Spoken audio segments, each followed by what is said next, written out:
concrete walls. There's a place for us where we could go, where we could be alone. Between city lights, we don't have to hide. I wanna go, do you wanna follow? There's something in the air, I can't explain it, but it's there. Ain't nobody gonna find us in our secret love affair. I don't wanna have to hide no more, it shouldn't be unfair. I wanna go, and I wanna know, do you wanna follow? Baby, do you wanna follow? Come with me, do you wanna follow? Baby, can't you see that? I wanna go, and I wanna know, do you wanna follow? Baby, do you wanna follow? Come with me, do you wanna follow? Baby, can't you see that? I wanna go, and I wanna know, do you wanna follow? I can't understand why we can't hold hands, but they don't know what we have is real love. Aren't you sick and tired of having to hide? I know a place, do you wanna follow? There's something in the air, I can't explain it, but it's there. Ain't nobody gonna find us in our secret love affair. I don't wanna have to hide no more, it shouldn't be unfair. I wanna go, and I wanna know, do you wanna follow? Baby, do you wanna follow? Come with me, do you wanna follow? Baby, can't you see that? I wanna go, and I wanna know, do you wanna follow?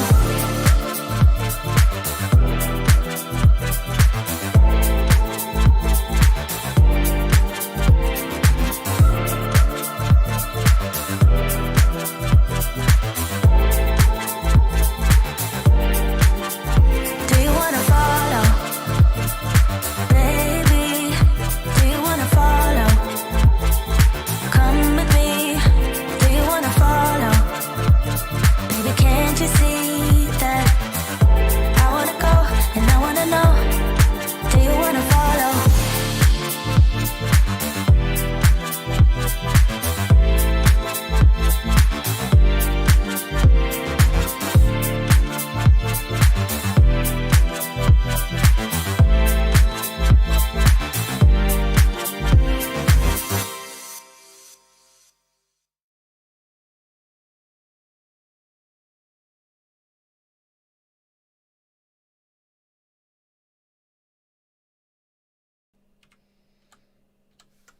What's up, guys?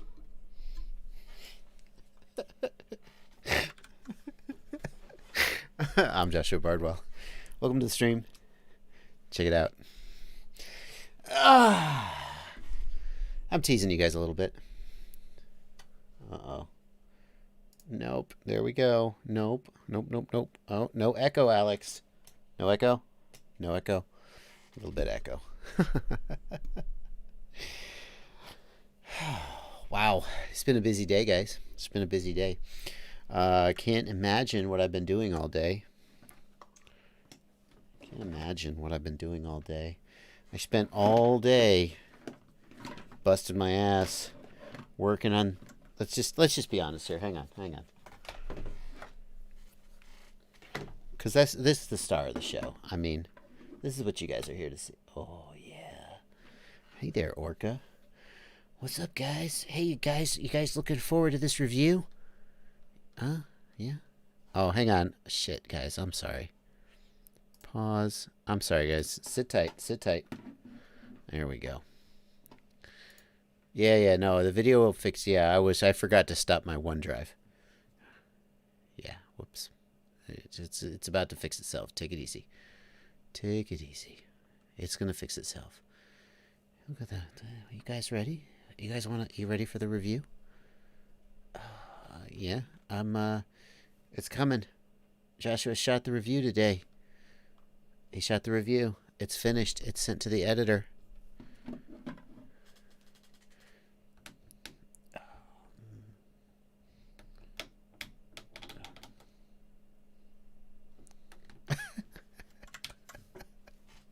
I don't know what's happening here. Yep, I did. I spent all day today working on the review. I recorded the whole review, and I have a guy who helps me with some of my edits. A very, very talented gentleman, and it has been uploaded. Actually, that's why the stream was stuttering, was because it was uploading. Oops. So I had to stop the little upload. He is going to be working on it early in the morning. The fortunate thing is he is actually in Europe, which means that when he sleeps in late, he still starts working before I'm even out of bed. So he should hopefully finish the edit tomorrow, and that means that the edit probably is going to be out on Wednesday. I would love to tell you guys it'll come out on Tuesday, but I just don't see that happening. So I'm also some of you guys really, really dislike it when I slurp and chew ice on. So I'm going to do you a favor, and I'm going to get a straw for my drink today. So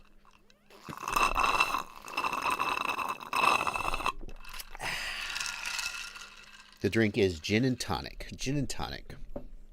Hendrick's gin, real lime juice, none of that bottled stuff, and Fever Tree tonic.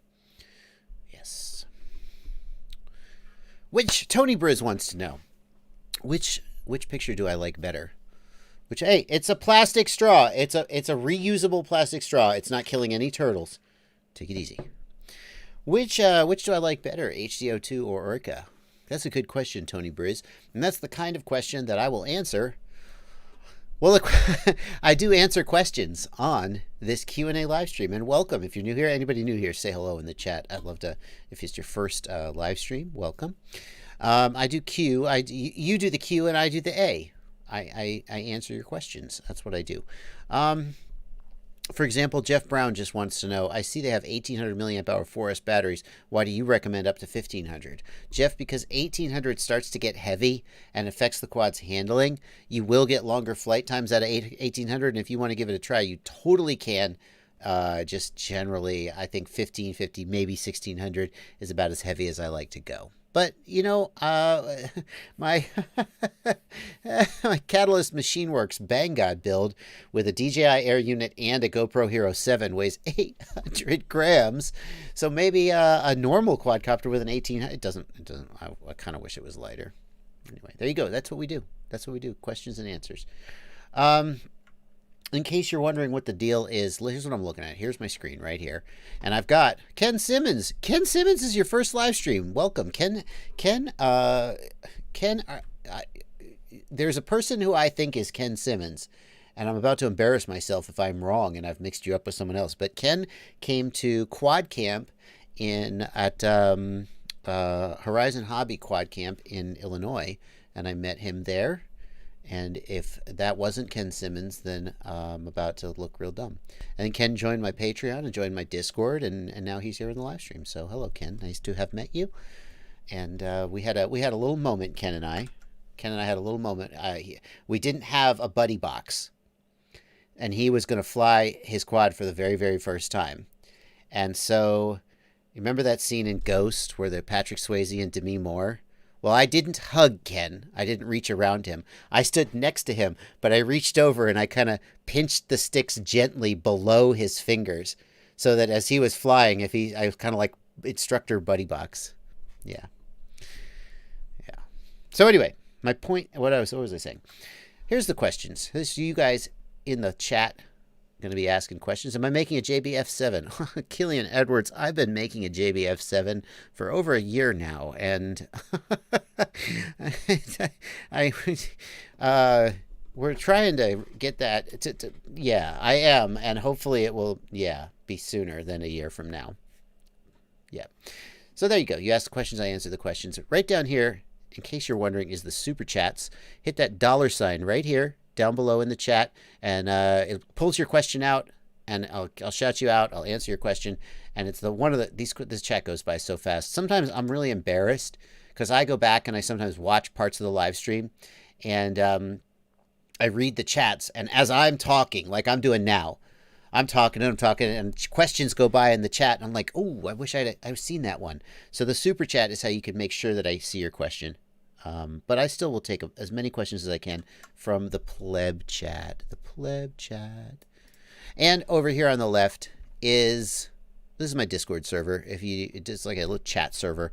And I'll be paying attention to these guys over here because you can see the fact they're green means they're my patrons. These guys are my patrons. They contribute a little bit a month and get almost nothing in return except the good feeling of knowing that they support me and they feel like I've helped them. And they also get access to my Discord server. So hello, patrons. Ghost Branch FPV, Pappy, Junte, Gappy, MBFPV, Trib, Wolfram. What are you guys up to? So, all right. That's it. Why do people's Hooligan FPV wants to know, why do people still use ESCs on the arms when there are 4-in-1s available? I'll tell you one reason, and that is that 4-in-1 ESCs, when they die, usually you lose the whole ESC and it's $60. Whereas when you lose a single ESC, it's only $15. So that's not bad. El Burrito FPV wants to know. I apologize for that. That's racist. Wants to know how my 3D printing is going. It's going pretty freaking good. I would say that I'm very happy with this print. Honestly, this TPU, I printed it. I am super psyched about this. And this is a session holder for an Acrobrat. I built the Acrobrat and have been, I wanted a session holder for it, and I downloaded one and I printed it. So, hooyah! I'm going to be working on the review of the Sovol SV01 3D printer. That's the printer I'm using. I'm going to be working on that review tomorrow. So, yeah, looking forward to that. That's how it's going. Those are great prints. Thank you, Katiz. Can't believe you printed that GoPro mount with no supports. Yeah, no kidding. This printed with no supports. I'm not kidding. Now, if you look right here, I don't know. The GoPro isn't going to pick it up. I'm sorry. You can see just a little strand where where the overhang didn't go so well. But overall, I'm very, yeah, and I don't know if you can see the texture there on the underside, but it printed with no supports, and it's basically, it's pretty good. So there you go. I am so good at 3D printing. That's what I'm saying. I'm a natural. You guys cannot believe it. Yeah. Okay. When's the Brat video finale coming out? I'm about to build the Acrobat Duo. Vicanair FPV, I'll be releasing. You know what? I will put out another version of the Acrobat video. I have to put something out tomorrow. And I'll put out another one of the Acrobat video since the Orca review isn't going to be done. Although you shouldn't be following along with that build because that build has a lot of little mistakes in it. But I hope you're enjoying it. El Burrito, that is Sane Smart TPU. Sane Smart TPU. What software? I'm using Cura as my slicer. Yep. Is the Hobbywing F4 G3 stack any good? Hugo Hebert. The Hobbywing ESC, the 65 amp Hobbywing ESC is amazing. I say that because Alex Vanover vouched for it in a season of racing, and that means that like if it can stand up to him, it can stand up to anything. The flight controllers are they're not bad. I'm not sure I would go for an F4 today if I could get an F7 instead. Did I notice a big difference after baking my TPU, Katiz? It's hard to say, Katiz. I was working on many different things. I will say that many people on the internet say that if your TPU is not printing right, then bake it, and because it takes up moisture. My 3D printing setup is in my basement, so it is not the driest part of my house, although again, it's winter, so the air is pretty dry right now. In fact, I can tell you, I just happen to have a humidity meter right here on my desk. It is 36% humidity right now. Okay. So, but I baked it anyway, just to be sure that I was, starting with the best stuff. When will the Acrobrat V2 release? RC Rivera FPV. I asked Tommy for a duo frame. He said they had just gotten the shipment in stock and were working on sort of getting it out to retail and so forth. It feels to me like he'll be shipping those anytime soon. So, yeah. Yeah. music subscription do I use for my music? Panda FPV. I use Epidemic Sound. That's where I get most of my music. Food dehydrator works great for the Prince Athix. I have a dehydrator. I just thought it would work too slowly. Yeah. Let me get a couple of these super chats out of the way. Sulaco, thank you for $5. Are the Zing 1507 motors smooth or notchy? They're smooth. The Zing 1507 motors are great for freestyle. They're pretty smooth and not notchy at all. I mean, building a smooth freestyle 3-inch is difficult, but the Zing motors are a good choice. Kind FPV, thanks for $2 for the drink fund. Reddit Redbeard the Pilot also thanks for $2 for the drink fund. HDO2 review date. Herbie FPV. I released my HDO2 review weeks ago, dude. It's on my channel. You guys should just Google these things. I mean, you're welcome to ask. I'm happy that you're here. But look, Fat Shark HDO2 review, hands-on versus HDO Skyzone DJI. Boom, Fat Shark HDO2 review right here. There it is, my friend. It's out. Good deal. Let's see. Yeah, right now the FPV Crate box is the only place to get it, but I think that the Duo will be available soon, I think. Aiden Rocky wants to know if you have the money for the Attitude V5s, is that a good pick for a beginner goggle? Aiden, if you're searching for a...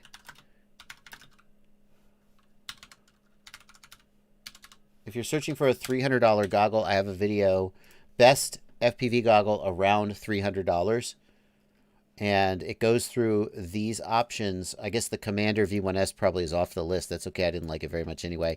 The Attitude V5 has an OLED screen, which is good, but it has a weird aspect ratio. Personally, I probably would take the Skyo 2X in that of those three. But you should watch that video and decide for yourself, because different priorities are going to pick different ones.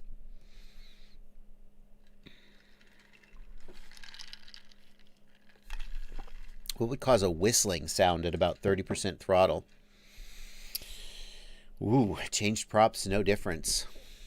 Is it happen at 30% throttle, like regardless of what you're doing? Try holding the quad down and see if it still happens at 30% throttle. Although I would never encourage you to like step on the quad with your foot and then raise arm and raise the throttle, because that would be incredibly dangerous and irresponsible. But it would be interesting to know what would happen if you did do that. Not that you should. Raven 187, thanks for $2. Pretty sure that Elmway closing down was a rumor. Raven, I don't know. I saw a letter posted by Grayson Hobby and other retailers. Multiple ones posted the letter. If it was a rumor, then I don't know. It doesn't seem like it was a rumor to me. Plummet FPV, thanks for $2. Look up Chep on YouTube. Basically you, but on printers. Yes, I have been watching a lot of YouTube content about 3D printers. Try to get up to speed. I'm going to jump over to the Discord and answer some questions. Raven says, I emailed them. It's a rumor. Well, how did all these retailers get this letter? The thing is, some people say, well, maybe somebody was pranking and sent the letter to the retailers. But the retailers know if the letter came from Aomway. Raven says, Sean at Aomway confirmed it's business as usual. Really? Well, then I can't imagine how multiple retailers, were they just tricked? Maybe hacked. I don't know. The thing is, when the Free Sky jumper thing happened, there was this letter that supposedly came from Free Sky, and we won't go into that, but people said, and I talked about it, and people said, well, how do you know that letter was real? And I'm like, if a given retailer has a rep at Free Sky who they talk to, they know who that is. It's not like you could just send them an email from, sales at Free Sky and pretend. They would know. So, okay. Let's go over to the Discord and say hello to my patrons on the Discord server and get some questions from them. Flying Ham wants to know what battery size... Oh, he's asking Jacob Schultz, but I'm going to answer anyway. What battery size are you running on the new 3-inch? On my Acrobrat, I reached out to Tommy Tibahia, the designer of the frame, because I want to know what he recommended. And he said around 850 milliamp hour 4S on the Acrobrat. It's a little heavy, but it flies good and has good flight times. Sometimes he flies a 450 milliamp hour, but flight times are really short. So I think I'm going to go 850. Wolfram wants to know, My Copus 2 Rotor Riot Edition is freaking out. Could you have a look at what might be causing this problem? Okay, let's do it. I'm gonna just double check that the computer volume is not too loud. Let's take a look at what's going on here. Oof. That's bad. Yeah. So that's a gyro. Your gyro is effed. These, you guys, if you've never seen this before, just memorize this. This is a bad gyro. Those twitches like that, bad gyro 100% of the time. Now, hang on. Let's watch it a little more. Oof, wow. That was big. Oh, wow. Okay, this quad is not really safe to fly. Be careful. This could flip out and take you in a random direction.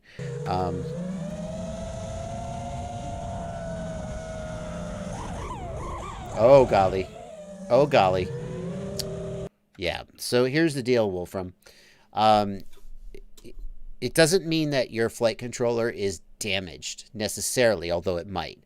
What it means is that there is way too much vibration affecting the gyro, and it's causing the PID loop to freak out. This could be a loose stack nut, letting the flight controller sort of flap. This could be a cracked arm or a cracked bottom plate, a cracked top plate, some kind of mechanical damage to the quad. It could be something tapping against the flight control board, causing the gyro to pick up that vibration. So you're going to want to check the whole quad over, look for missing screws, loose screws, broken anything. Just give it a complete thorough once over mechanically. Like what I do is I try to like lift up a little bit on the flight controller and see if it's loose at all. Look for wires or anything touching it. The other thing is on the Copus, the Kakute flight controller has a foam-mounted gyro to help dampen vibrations, but it means that if anything is even like touching the gyro, it causes what you're seeing here. So that's my first guess, since I know you've got the Kakute flight controller, that there's like a wire or something touching the gyro and it's making this happen. You got to just clear that up. Do they fail from crashes or electronic issues or both? And can it develop and worsen over time? Asks Dark Matter. Yes, absolutely, Dark Matter. The gyro can be damaged from crashes. I'm not sure. I'm not so sure about electronic issues, although anything's possible. And yes, it definitely can develop and worsen over time. If you think about it, these gyros have some kind of max. The gyro is a type of device called a MEMS device, micro electromechanical system. And a MEMS device is a tiny, tiny machine that is printed on a circuit board, similar to a transistor, but it's not. It's mechanical. So if you think about like a CPU, which is made up of transistors, there are no mechanical parts to that. As long as it is intact, it works. And you can damage a transistor or whatever by like putting too much voltage into it, but generally it's going to be pretty shock resistant. But a MEMS device has mechanical parts that move in response to, well, in a gyro, they move in response to vibration. And if you think about it, if you take any kind of, like, take your cell phone and just go slap, slap, slap, slap, slap, eventually it's going to break. Well, that happens to the gyro too. So, yep. So they absolutely can worsen over time. You could have a flight controller that's flying perfect, and after just so much time crashing, eventually it's not working as well. Trib wants to know if I got the Wi-Fi module with my Orca goggles, and did I get access to the app? I do not have that yet, but they've said they're going to send me a early version of it. Trib, that will not be in the review vid of the Orca, though, because I don't have it yet. Now, a whole bunch of you guys are asking me about the Orca and wanting me a little preview of my review, and I could never. Here, let's put that in the background. My awesome 3D prints. Okay, perfect. Oh, hang on. There we go. I could never spoil my own review. I want you guys, because here's the thing. If I were to go, nah, the Orca's awesome, just buy it, then like half of you wouldn't even watch the review. And I gotta, right? So I'm not going to spoil the review, but I will. I mean, we can take a look at them. What do you guys think? Here, let me take... I wanted to show the antennas because the antennas are sexy, but I'll take the antennas off. There we go. Not bad. Right? What do you think of the... Like, some people love the look, some people hate the look. I don't know. I dig that the head strap is fully enclosed, so it's not going to rip off or pop off like the Fat Sharks do. I'm not sure. Is it? Yeah, there's no gap there, I don't think. Oh, here's the gap. I see. But it's nice and big. It's not going to pop off. Yep. The foam, it comes with the same neoprene foam that like the Newbie drone goggle foam that I love so much. I assume that Orca is cutting this themselves. I didn't hear that they partnered with Newbie drone, but this is Newbie drone came up with this goggle foam for Fat Shark goggles, and I love it. It does stick on. It doesn't have Velcro, although they're supposed to be working on Velcro. Yeah, it does look like the Tesla truck. There was some commentary about that in my last live stream. I am really happy with the fit of like these really snap in securely. I like that. It seems like this is not loose at all. So, you know, very, very interesting. The real question is, what do they look like?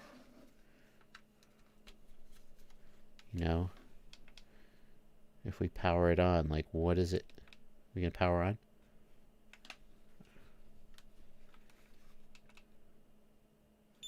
Oh, there we go. Yeah. Yep. Oh.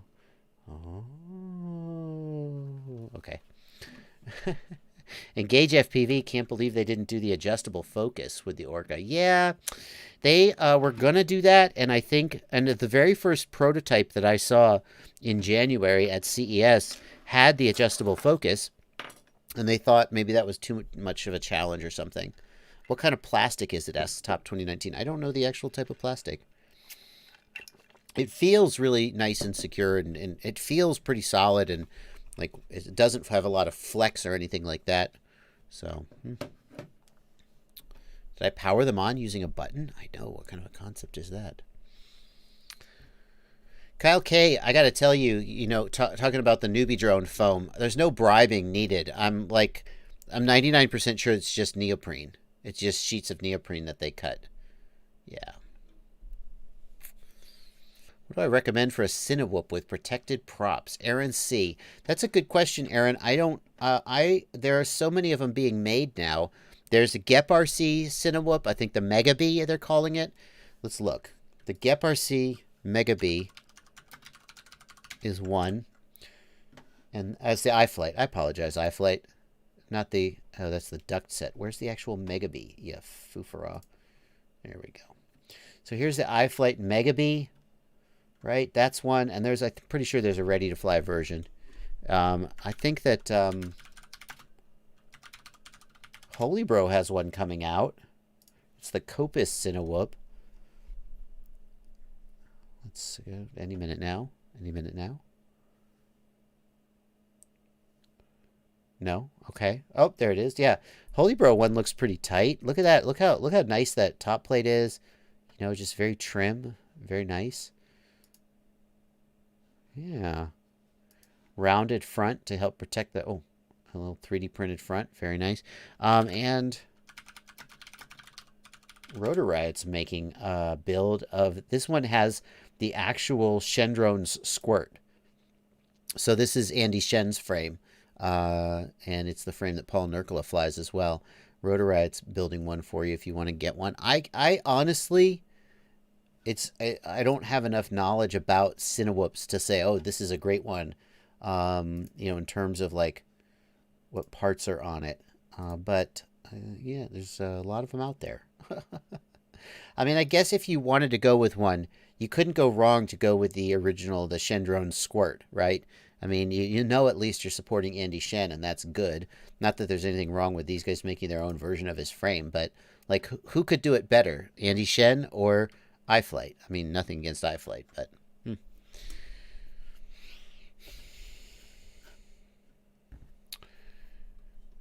Koseba, thank you for €5. If you have optic Fisher lenses, can you test how good they fit in the Orcas? Yeah, they fit just fine. I've had my lenses, both my RHO lens and my optic Fisher, inside the Orcas. The slots are fine.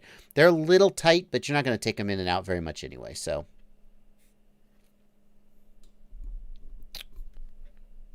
Ryan Hall wants to know what happened to the Rotor Riot store discount. I don't know what you mean, Ryan. H. Dixon says, do you need full ducts or just prop guards? H. Dixon, I think for the Cinewhoops, those are intended primarily as prop guards and not as ducts. They're there because you're going to be flying in proximity to actors and in tight environments where you don't want to crash and break a prop. I don't think they're actually intended to act as ducts. Although, I mean, to be fair, the Shendrone's ones are flared just like ducts. So maybe they are. Whereas if we look at the Copus one, you can see they're not flared at all. Interesting. The iFlight one looks a little flared. Wiccan FPV wants to know why RHO is building DJI diopters when you can just wear your glasses.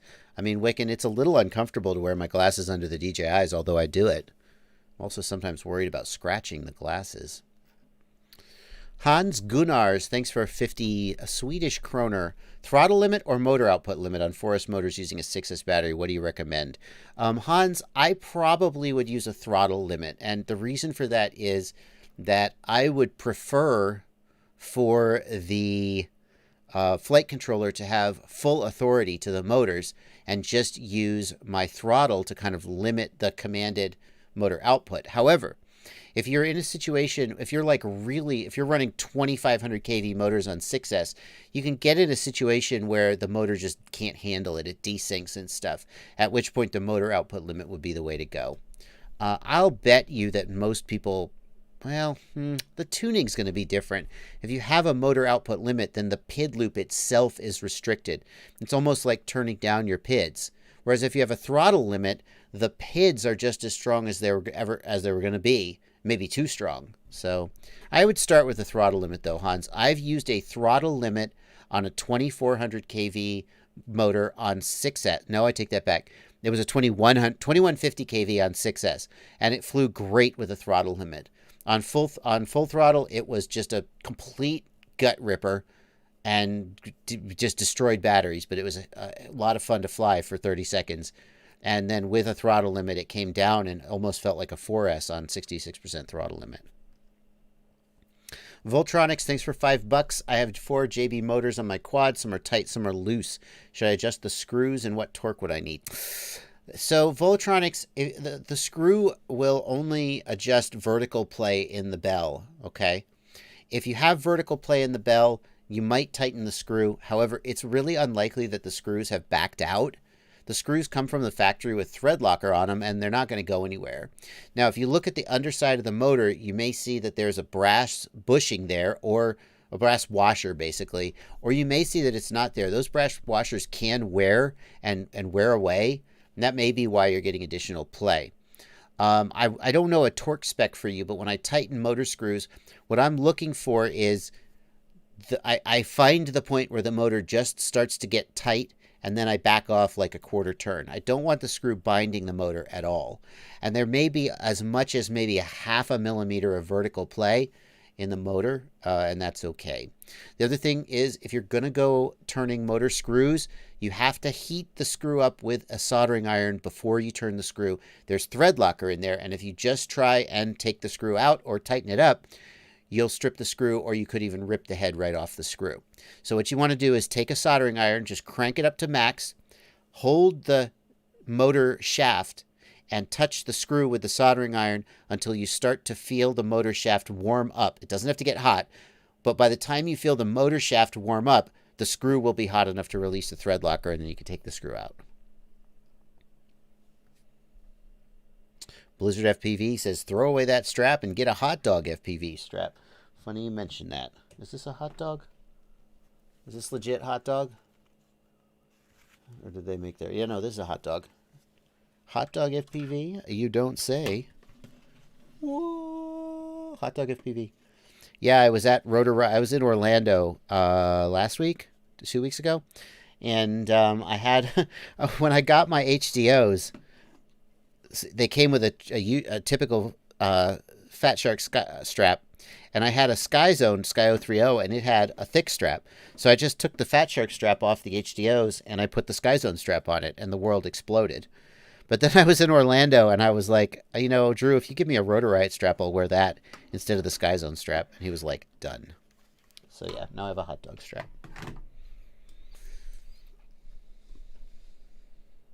Boar Attack Boar, thank you for $5 New Zealand dollars. Hi, Joshua. Voice alerts on my Jumper T16 with Crossfire are delayed. I get telemetry warnings 10 seconds after unplugging the battery. Any ideas why? I mean, I guess that's just how long it's taking to time out. But I think that's a Crossfire. I mean, yeah, I think that's just how it is. It doesn't just immediately say RSSI lost. I don't think that's unusual, though. I'm not sure how you would fix it. Tony Sip, thanks for $5. Anthony Short, thanks for $10. Eric Johnson, thanks for $3. And Space Cadet Media, thanks for $2. Battery bunker charging box in the background. Actually, that is my power supply. That is not a battery charging box. That is my power supply. And those right there are my chargers. Let's see. Okay. Let's have some more plebs. Let's get some questions from the plebs. Do you think the DJI FPV system is worth the 1,200 Canadian for the quality that is? Says Top 2019. I can only you can decide how much your money's worth to you. Is what I always like to say. People say, "Is such and such worth?" I can tell you what it would be worth to me, but at the same time, I'm a little tainted because I've already. I mean, I did spend $800 US of my own money buying them, but it was for work, so it's not quite the same thing, is it? I would say this. The DJI system is absolutely a polished and complete and fully functional system. It's very good. If you buy it, it won't be perfect in every way because the wireless video is hard. So at a certain point, you'll run out of range, you'll get breakup, you'll fail safe if you push too far. That's true of everything, though. That's true of analog. That's true of Crossfire. You have to know the limitations of the system, especially if you're able to do the 1200 milliwatt mod that I did the video about. The range is excellent. You're not going to go 10 miles, not with a, I don't know, I mean, somebody's going to go 10 miles and be like, see, Bardwell, I told you I could do it. On typical setup, you're not going to go, but like you go as far as you could go on 5 gig easily. So if you're in a situation where you're asking yourself whether you should spend $1,200 on the DJI, probably it's okay to go ahead and do it. Because probably that's in your budget. You just want to make sure you're not like just going to waste your money. And I don't think you are. So when's Acrobat Part 3 coming? Asked Jordan Billings. Thank you guys for asking about that one. The response is the viewership on those videos hasn't actually been very high. So I'm happy you guys are asking about it. I'm going to release Part 3 tomorrow since you guys are asking about it. Do I switch from Acro to Horizon? Oh, nope. That's not a question for me. Let's see. Pardon me, guys. Shaman says in the Discord, thanks for being a patron, Shaman. Shaman says, that was like 30 minutes ago. I'm way behind. Oh, well. What could be causing Acro mode to have roll and pitch reversed? My controls are only reversed in Acro, not Horizon mode. Ugh. I have very little idea of what that could be, my friend, because, do you know what it is? What if you change the orientation of your accelerometer, but not your gyro? Shaman, I would probably check your board alignment and your sensor alignment in the configuration tab. I would also check the channel mapping to make sure your channels are all correct, pitch, roll, and etc. That's where I would start. All right, I'm skipping ahead. I'm skipping ahead in the Discord to get a more recent question.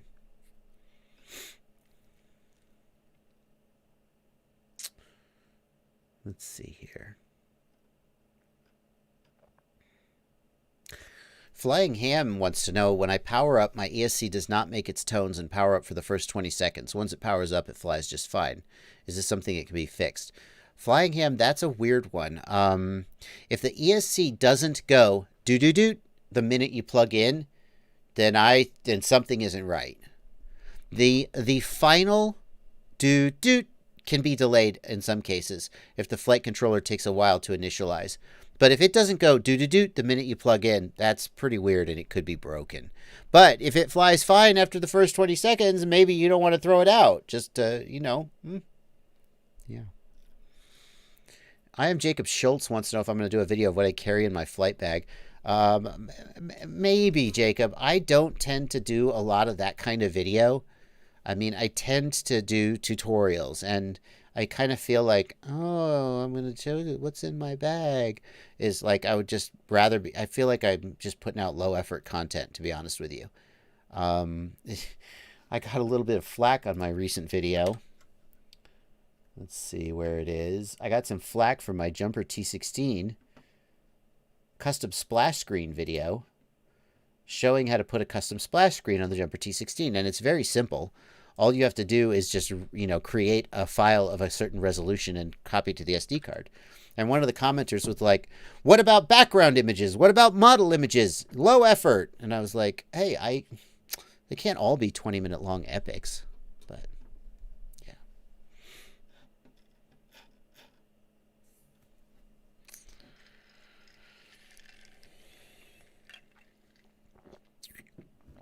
Let's see here. Hasim wants to know what I can tell you about the Orcas. Well, what could I tell you about the Orcas? I can tell you that my Orca review video is probably going to come out on Wednesday. I finished the review video today. It's going to be edited tomorrow, and probably by the time it's done editing, then it will be too late to release it, and I'll release it on Wednesday. I can tell you that. I can tell you that they're not as big as you think. Like, if you look at them compared to the fat sharks, they're pretty close in size. Yeah. I'm not gonna spoil my own review though by telling you like I know what I think about them. When you guys asked me about it on Sunday, I hadn't figured out what I think about them yet. But now I know what I think about them. But I'm not going to tell you until Wednesday because I don't want to spoil my own video. Buck FPV wants to know if I find it more advantageous to buy an HDO2 than an HDO. Well, Buck, the HDO2 is $500. The HDO is $450, or hopefully it's going to come down. I mean, the HDO2 is more expensive, but it's a way better goggle. I think it's if you have $500 in your budget and you're thinking about the HDO versus the HDO2 is the way to go.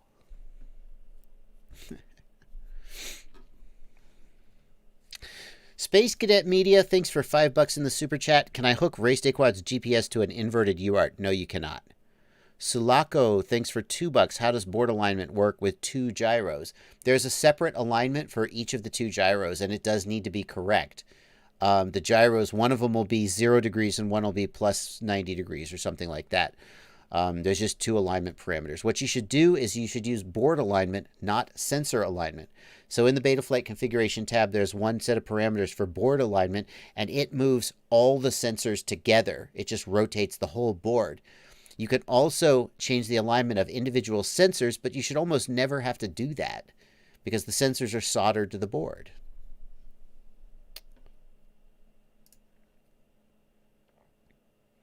Jersey Boy FPV says, I do notice you're driving your HDO2 and not the Orcas, since your diopters are in your Fat Sharks and VAS antennas on it. Well, first of all, Jersey Boy, there are no diopters in the Fat Sharks because the Fat Shark HDO2 has built-in diopter adjustment. And number two, the antennas were on the Orcas at the beginning of the live stream. I just took them off so you guys could get a better look at them in the camera, and so they weren't poking the camera. So the reason they're off is because I'm showing them off. And, yeah, so don't try to read too much into that. Greg Chonko, thanks for $5 in the super chat. Do you have any idea why my flight controller is not being recognized by my computer under device manager? LEDs light up on the board.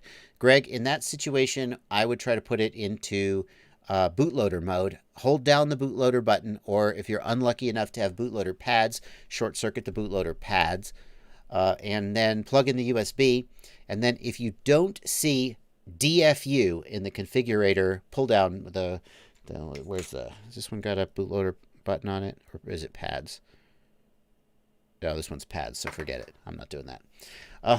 If you don't see DFU in the COM port pull-down menu, download and run the Impulse RC driver fixer. And then you should be able to flash the board. If you can't even get DFU to appear, then the board is probably dead. Sorry to say. Lolan, thanks for $5 in the super chat. I have 1507 4200 Zings as well on a Gecko. What props are you running with them? Lolan, I am running the HQ 3x3x3 props. I feel like 4200 kV on 3-inch on a 4S is a little bit maybe a high kV, a little bit. So I'm propping down to extend my flight time and give me a little more control. But I am not. You should ask Aaron Ciotti, Ciotti FPV, CIOTTI FPV. He knows a lot more about 3-inch than me. And he actually did a big prop rundown. Let's show that. So I can find his video. Okay, that's not working. Ciotti FPV. He did, like, he tested all the 3-inch props. Here we go. So check this out from 1 month ago, reviewing all the micro props and swapping an FC. Ciotti FPV, I'll paste his link in the chat, and you should go watch his video because he knows a lot more about 3-inch props than I do. Ciotti knows a lot more about 3 inches than I do, am I right, ladies? I know 5 inches because it's, yeah. Let's see.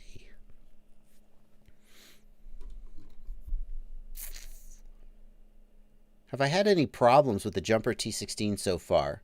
Battery longevity with Crossfire. Greetings from Brazil, says Mark 1. Mark 1, I have had no problems with the T16. I run my Crossfire at 250 milliwatts and I don't use dynamic power. And I do confess that, like, it gets me through a day of flying. But having come from the X9D, where I was running off a 2500 3S LiPo, and it basically lasted for weeks at a time. With the T16, it's like 1 to 2 days of flying, depending on how much flying you do. But it's 18650 cells, so you just swap them in. I use the same 18650s for my Fat Shark goggles, and it's easy to swap them. If I could get it with a bigger battery, I probably would, but I don't care enough to, like, 18650s are so easy to swap and so easy to charge, it's not really worth it.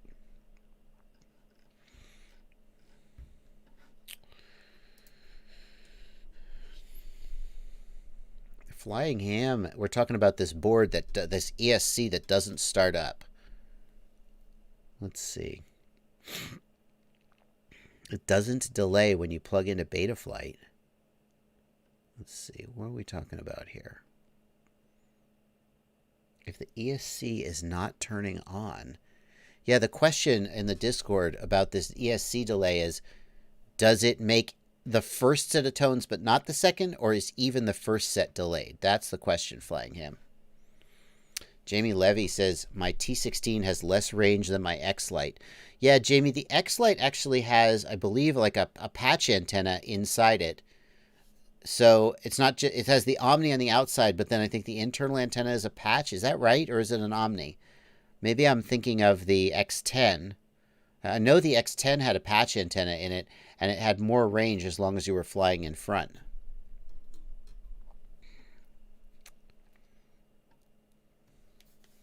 Delta Bravo FPV wants to know, while tuning, what usually causes a slight side drift feel?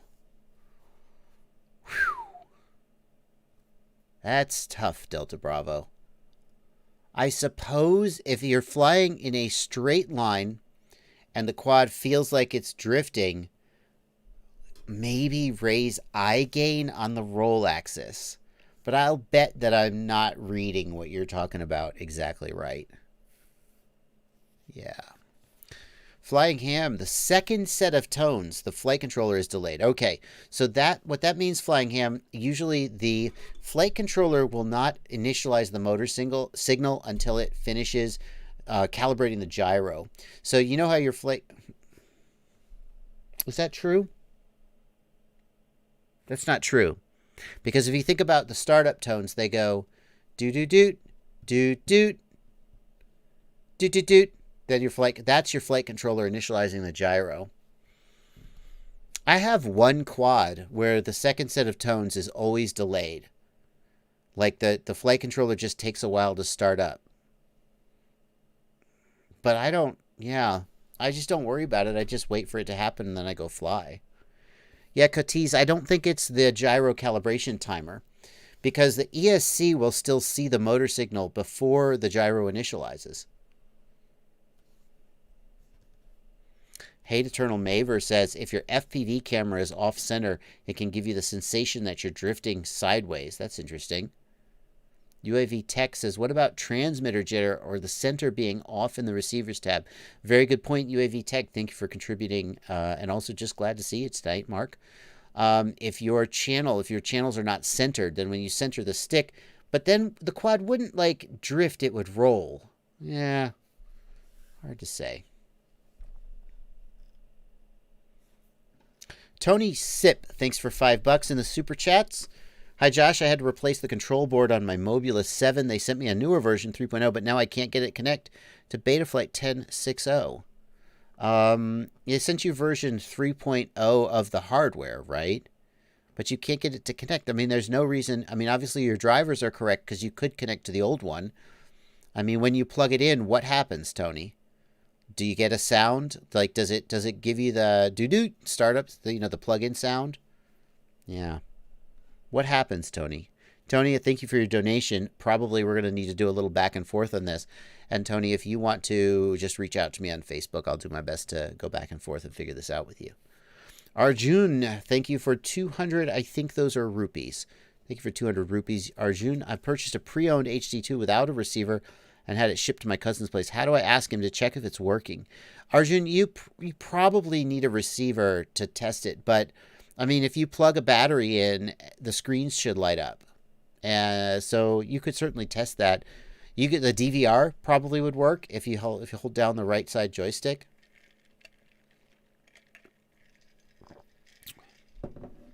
Dan Richmond is suggesting Tony Sip use the Impulse RC driver fixer. You know, there's a misconception about the Impulse RC driver fixer. It only fixes DFU. If your flight controller goes into bootloader mode, but you don't see DFU, then Impulse RC driver fixer sorts that out. If you're having trouble connecting, Impulse RC driver fixer has nothing to do with that. Ghost Branch FPV suggests that if you have camera mix angle, it could be making it feel like you're drifting. I think he'd probably know if he had that, though. Michael Fuginti. I am wired to my 3D printer and I can't configure my flight controller while my 3D printer's plugged in. Yeah, Michael, I've had that happen. If I am running Cura Slicer, then Betaflight will not connect, even though I don't have my 3D printer plugged into my computer. It's just when Cura is running, then it just grabs the COM port and refuses to give it up. So Cura is a dick, and you're just going to have to unplug or do whatever you need to do, unfortunately. Rabs FPV says, I just got my HDO2. The stock face foam is terrible. Thoughts, JB? Yeah. So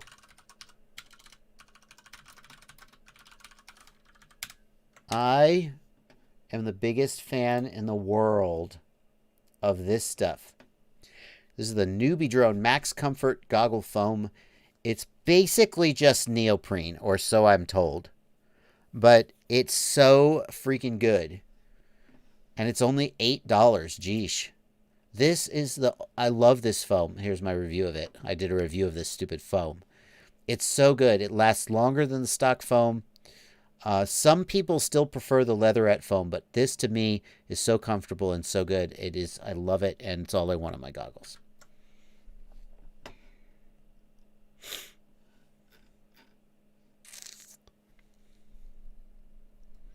My nose is too big. Would this help? Says Take a Flight. Maybe. Take a Flight, the newbie drone foam is a little thicker than the stock foam. That actually may be a problem if you need to move your goggles closer to your face. But since you're having problems with your nose being a little too thick, the foam might push the goggles slightly away from your face and give you a little more clearance. The other thing that foam is good for is if you have lenses in, when you put your goggles up on your forehead, the lenses dig into your forehead. But with the newbie drone foam, it's just thick enough that the lenses don't do that. John Solo says, JB, I usually fly in acro mode. I accidentally flipped the switch to angle mode and the quad was tilting and drifting to the right. Does the accelerometer need to be recentered, and does that impact acro mode? So to your second question, John, acro mode does not use the accelerometer at all.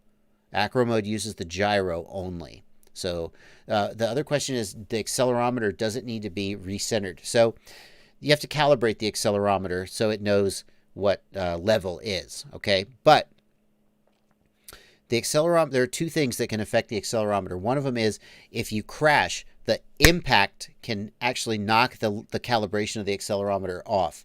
And when you come back from the crash, the accelerometer can be miscalibrated. The other thing that can happen is that some flight controllers under Betaflight have a bug. It's a Betaflight bug, but it doesn't affect all flight controllers. And the way it works is that the flight controller slowly loses its level over time until you power cycle it, and then it comes back. So what will happen is at the beginning of the flight, when you're flying in, again, acro mode, because angle mode, because acro mode doesn't use the accelerometer. You're flying in angle mode, you take off, everything is fine, and as the flight... Angle mode is a stabilized mode that will not allow your quad to spin in any direction past a set angle. This means that Google. with your hands off the controls, it will use the Thank you, Google, but I got this. gyroscope to keep the quad level. Google thought I was talking to her. Sorry about that. So over flight, you'll slowly add more and more like right roll to counteract it. And there isn't really a fix for that, unfortunately, if you're having that problem.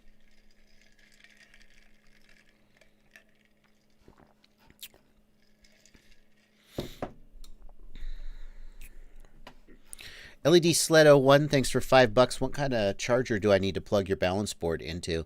My parallel charging board comes with an XT60, and then it also comes with a banana plug adapter. Basically, any like RC focused LiPo charger should have an XT60 plug. You can check out my website, www.fpvknowitall.com, which has a section on batteries and chargers where I have some recommended chargers that you can check out. Any of them will work with my parallel board. And as long as we're talking about chargers, I should probably mention I'm going to be doing a review of this ISDT charger. This is the ISDT 608 AC, and what's cool about it is that it has a plug for AC mains power, so you don't need a separate power supply. But if you want to take it to the field with you, the AC power supply pops off, and you can just take the DC part to the field and charge it off your car battery or whatever. That's pretty slick. That is the ISDT 608 AC, and I will be doing a review of that eventually. So there you go. A closer look at it. Check this out. How do you do it? Is it? Oh no, it's right here. Pretty slick, huh?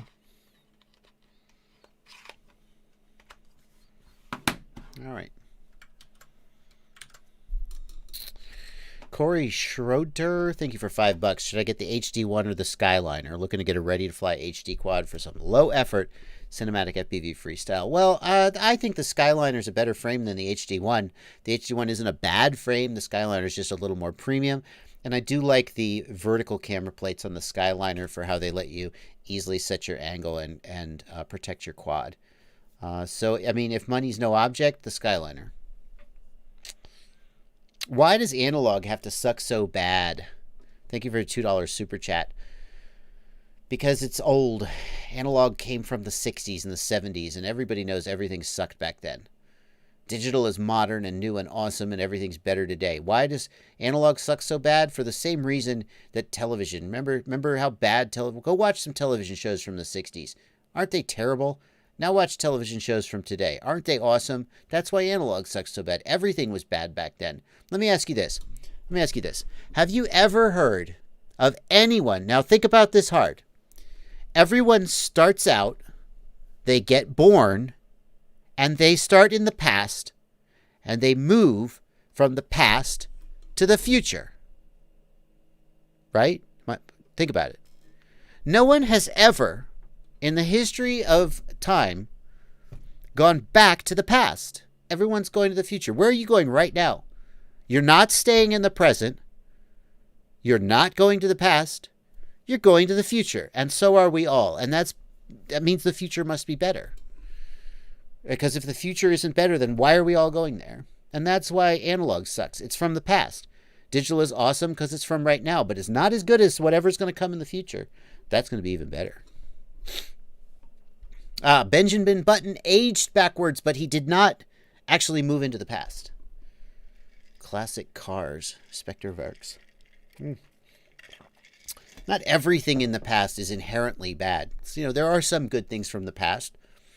Some classic cars, Beethoven wasn't terrible. I'm not saying everything in the past is bad, but I'm saying when you ask yourself, why is this thing so terrible? And then it's also from the past. That's probably why.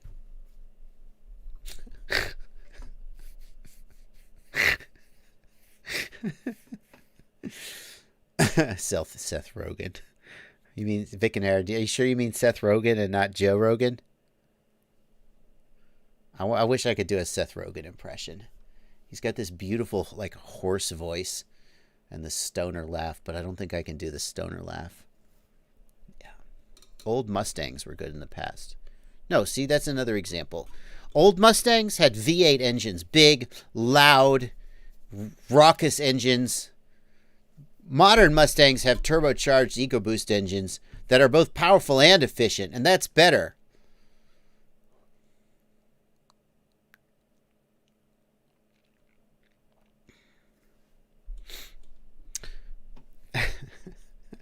Get a Bird FPV, thanks for $2 Australian. Can you answer my question?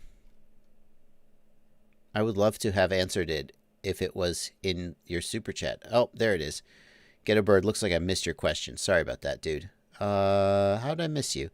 Oh my god, I missed a whole chunk of super chats. I'm so sorry, guys. I missed a whole chunk of them. I apologize. Jason Reed, thanks for $20. You've helped me a lot. Thank you, Jason. InnerTube Monkey, thanks for $5. Papa Doc FPV, thanks for $2. And Ghetto Bird FPV, $6.50 Australian dollars. I'm getting hot motors, minimal filters, one notch and one dynamic. How do I troubleshoot?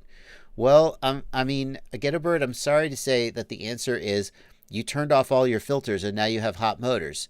You have to turn your filters back on. The heat of the motors is the fundamental limit to how the goal of to get a good flying quad.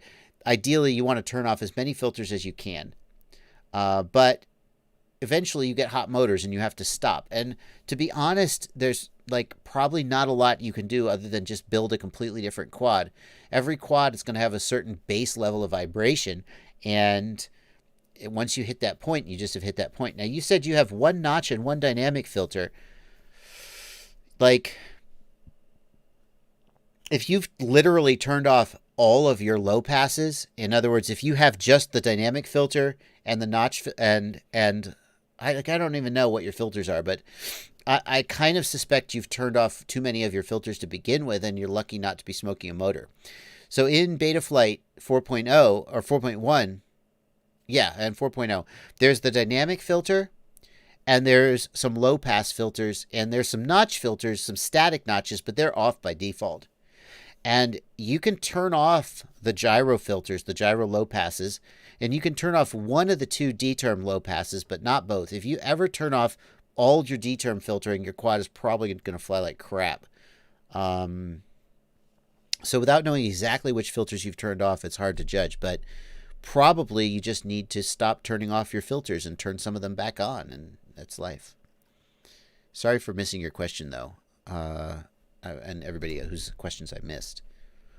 Flip Radelic wants to know, thank you for 50 HRK. Anyone made a GIF of Joshua on the scooter yet? No, I don't think anyone has. Space Cadet, thank you for $4. To charge more than Oh, Space Cadet wants to know, can I use 4 balance boards on the Venom Quad Pro to charge more than 4 batteries? Yes, you absolutely can. You just can't exceed the power rating of the charger, and it won't let you do that.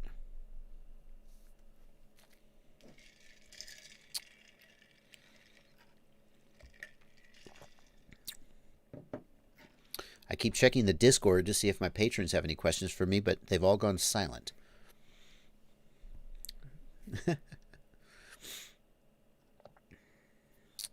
Pappy is having trouble with arming flag's throttle. If you're getting the throttle arming flag, Pappy, you need to check your endpoints. Your endpoints need to go 1,000 to 2,000, and then in the receiver tab, the stick low threshold should be just a little bit more than whatever the throttle is at when it goes all the way down. Gabriel Lark, thanks for $5. Apparently YouTube is doing a super chat promo. Hey, all you guys out there with YouTube Red or whatever it is they're calling it now, apparently you get free super chats, so I'd love to have them. Taylor, thanks for $5 in the super chat. What are the most common causes for smoked motors? Smoked a motor a few moments after takeoff. Stock PIDs, not a first flight. Well, Taylor, since you were on stock PIDs and filters, and since you had been flying without smoking the motor, like chances are it was some kind of damage that you missed. You could have, for example, you could have just damaged the windings in a crash or something, where the ESC could be damaged. It doesn't sound like you did anything wrong. It just sounds like you got unlucky. Yeah. Sam Vip. Let's get back to the pleb chat. Sam Vip says, JB, I'm looking to buy my first set of goggles, and I have a few questions. How much of an impact does field of view have? And should I try to save a bit longer for the HDO2 or buy cheaper ones? Sam Vip, field of view has a pretty big impact. I feel like a minimum field of view is about 32 or 33 degrees. Really, it's better to be around 35 or 37, and it's way nicer to be around 45. Above about 45 degrees, somewhere between 45 and 50, it gets very optically challenging to keep the image like clear and crisp without making the goggles excessively large. So I feel like the current HDO2 and Orca with their 46, 47 degree field of view is a pretty sweet spot. That being said, a set of goggles with like a 40 or a 37 degree field of view, more than acceptable. So having said that, should you save for the HDO2s? I mean, it depends on how long you have to save, but yeah, the HDO2s are very, very good goggles for $500. MC's Creation says, I missed his super chat. Hang on. Remy Tim, thanks for $2. Redbeard, thanks for $5. Taylor, got you. Ghetto Bird. Who else did I miss? Oh, MC's Creations, I didn't miss yours, dude. I appreciate your joke, but I appreciate the 5 hey eyes, but I just didn't want to read the joke on the chat. That's all. I didn't miss it. Thank you for your 5 hey eyes. Wiccan FPV thinks Fat Shark hit a home run with the Dom V3s. The Dom V3s aren't bad, but they're 16.9, and I prefer 4.3 goggles. I think the taller screen makes more sense than a wider screen for flying, but that's just me. Mr. Sprinkles, you're helping Chainsaw FPV. What's he up to? No. Adam wants to know if I think Steel could beat me in a mud wrestling contest. That's interesting, Adam. I outweigh Steel. I probably outweigh him by 100, maybe not 100 pounds. I guarantee I outweigh him by 70 pounds. And no matter how much stamina and how wiry you are, it's really hard in a wrestling match to overcome such a big weight advantage. If Steel had to stay inside the mud pit, in other words, if it was a smallish pit, because like I guarantee he could outrun me, I would just never catch him. And then eventually I'd get tired and then it'd be over. Like if we had to start from a wrestling position or like a standing clinch. He rock climbs. Does he do any martial arts? I don't think he does. I might. See, I used to, you didn't know this. A lot of you don't know this, but about 15 years ago, I had a black belt in jiu-jitsu. Some of you are surprised to hear that because I don't look like the kind of person who did, but I did. And some of that is still in my brain. So I don't have the conditioning anymore, but having learned the techniques, that can make up for a fair amount of conditioning. Anyway, could Steele beat me in a mud wrestling contest?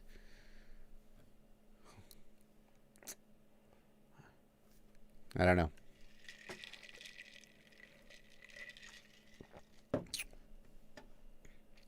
Top 2019 wants to know, how do people flip quads when they're upside down? Top 2019, there's a thing called turtle mode. Betaflight calls it flip over after crash mode. That's stupid. Everyone just calls it turtle mode. And it reverses the props. So when you enable turtle mode and then arm the quad, the props spin the opposite direction, so they push the opposite direction. It's just the motors spin the other way, and that's how they flip them over.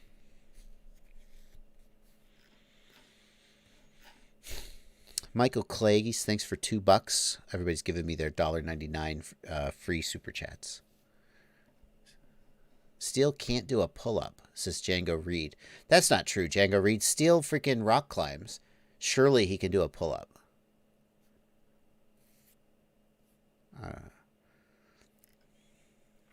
We were talking at Rotor Riot in Orlando. I was talking with Rotor Riot while I was out in Orlando about the Logan Paul boxing match. I don't remember who the guy was he boxed, but Logan Paul raised just gobs of money on pay-per-view to do this boxing match with this other YouTuber, and I was like, I would do that. How can I get in on that? Like let's pay-per-view, and like me and who would people like to see me box? Me and Trappy. Now, like, I'm not like calling Trappy out. I don't care. But like, I'm just trying to think what matchup would bring people out.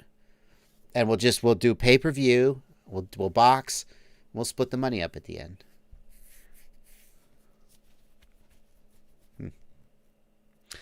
Enzo Pedrero wants to know if internal resistance means a lot about the health of a battery. Yeah, absolutely, Enzo.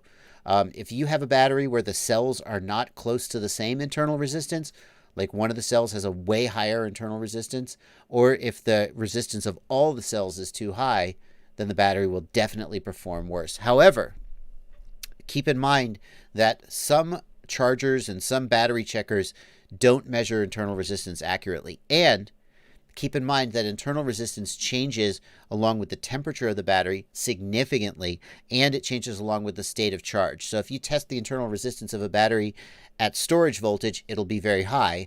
And if you test the internal resistance at full charge, it'll be lower.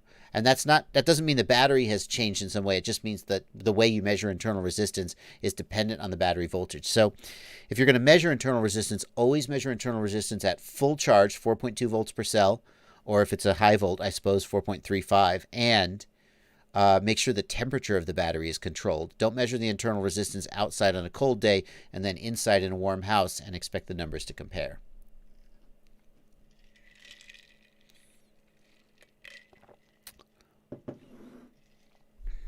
Carolyn Penner says Rotorite needs to stop using DJI Digital. It's awful and doesn't have the same feel that it used to. Carolyn, I respect obviously your opinion of what you want to see is completely valid and up to you. I don't want to disrespect that in any way, but I have to say, people have been. I'm not going to defend DJI. That's Rotor can use whatever equipment they want to use. It is interesting to me that people have been saying that Rotor Riot doesn't feel like it used to pretty much its entire existence. Like, I don't know when the first time I saw somebody say that was, but, the original cast was there.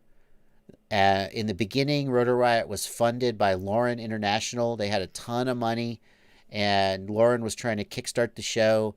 And then what happened was that Chad Kapper bought the show off of Lauren for historical reasons that we won't go into. And at that point, the fountain of money that Lauren was a successful company, and they were just pouring money into Rotor Riot from their other successful company. And when Kapper bought Rotor Riot out, the money dried up and they had to start doing commercial stuff. They started doing product focus. They started focusing on the store. And that, I think, was the first time when people said, Rotor Riot's changed, man. Rotor Riot's not the same as it used to be.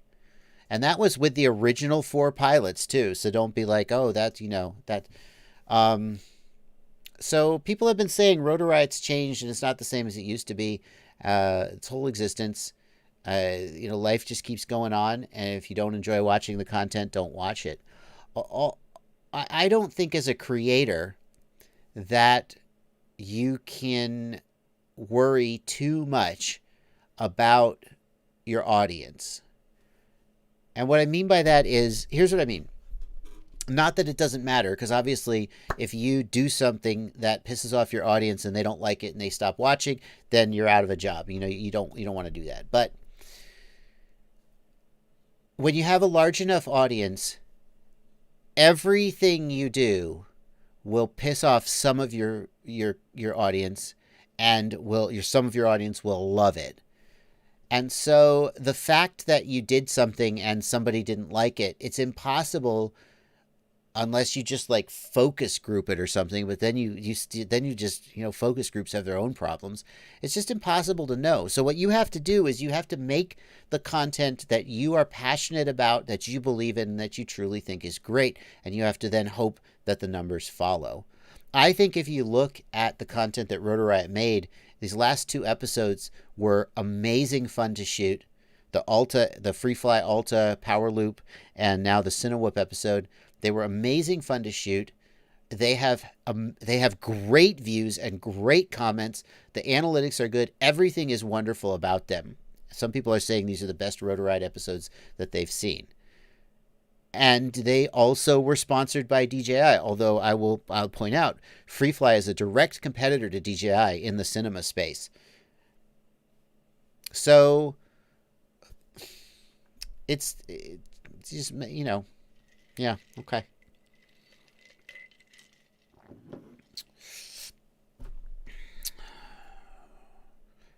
I mean, you don't like seeing I also don't like seeing commercials in the middle of videos. I don't like, feeling like I am being advertised to.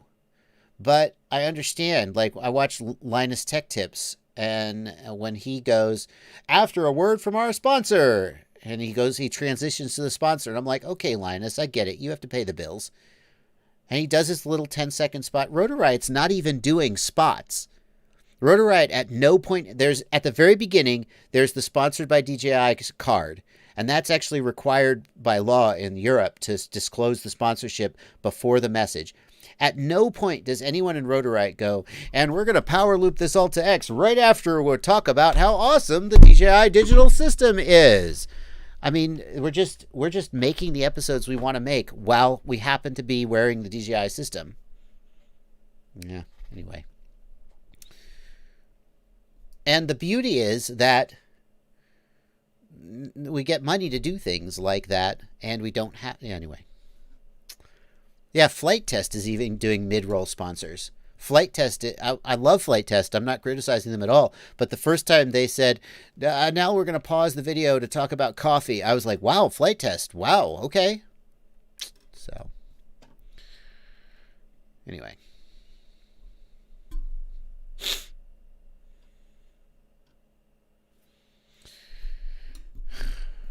Moving on. Zach Cagley, thank you for $5. JB, Zach thinks I would beat Steele in a wrestling match. It's a wrestling match. If it's a stand-up like boxing match, I have no stamina. In fact, you will never see this video. Alex Vanover has video of me and Alex Vanover. He was flying his Cinewhoop, and I was like shadowboxing his Cinewhoop. Now that video you may see someday. But after the Cinewhoop, Capper came up, and Capper starts kind of, squaring off with me. And Capper and I ended up in a wrestling match. And that's all I'm going to say about that. There is video of it, of me and Capper down on the ground wrestling. And I will say this. It lasted like 45 seconds because I was completely gassed. And I was like, wow, I'm really out of shape. So in a boxing match, Steele would definitely beat me because I have no stamina. Remy Tim, thanks for $2 to the Bardwell versus Pirker boxing match fund. The Therapist FPV, thanks for $10. I have Free Sky X Lite and I can't get it to bind with a tiny whoop. What's up? Instagram me already. Cricket approved. Lol.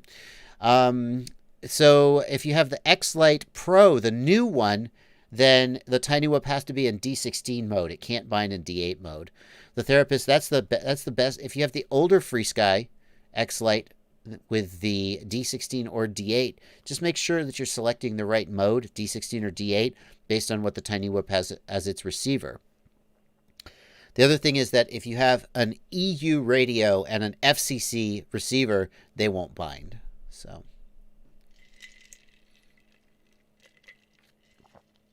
Drone Droid, no, Capper is he is thicker than you think. Drone Droid says Capper's what, 160 wet? How tall is he? Capper is taller than me. And I'm not going to say he's like, bulky, but I only think I outweigh him by maybe 20, 25 pounds. And he is, he's taller and thinner than me, but I don't outweigh him by that much. I do outweigh him. Capper was a Marine too, says Hildy. He'd kick ass. Yep. Popular Mechanics in the Discord wants to know if I'm liking the power button on the bottom of the HDO2s or on the top of the Orcas. Popular Mechanics, I don't really care. It doesn't really matter. I will say that the Orcas ship with the power button in single press to turn on and off mode. So when you first get the Orcas, you just go boop and they turn on, and you go boop and they turn off. And I was turning them on and off by accident all the freaking time. And I asked Orca, why did you ship them like that? And he said, well, when you put them in, they can be configured in the menu so that you go doot, and then they turn on like a DJI. I was like, why didn't you just ship them like that? And he said, well, people were having trouble figuring out how to turn them on. So we shipped them in the easy to turn on, easy to turn off mode. So I will say that, but I don't really care if it's on top or bottom.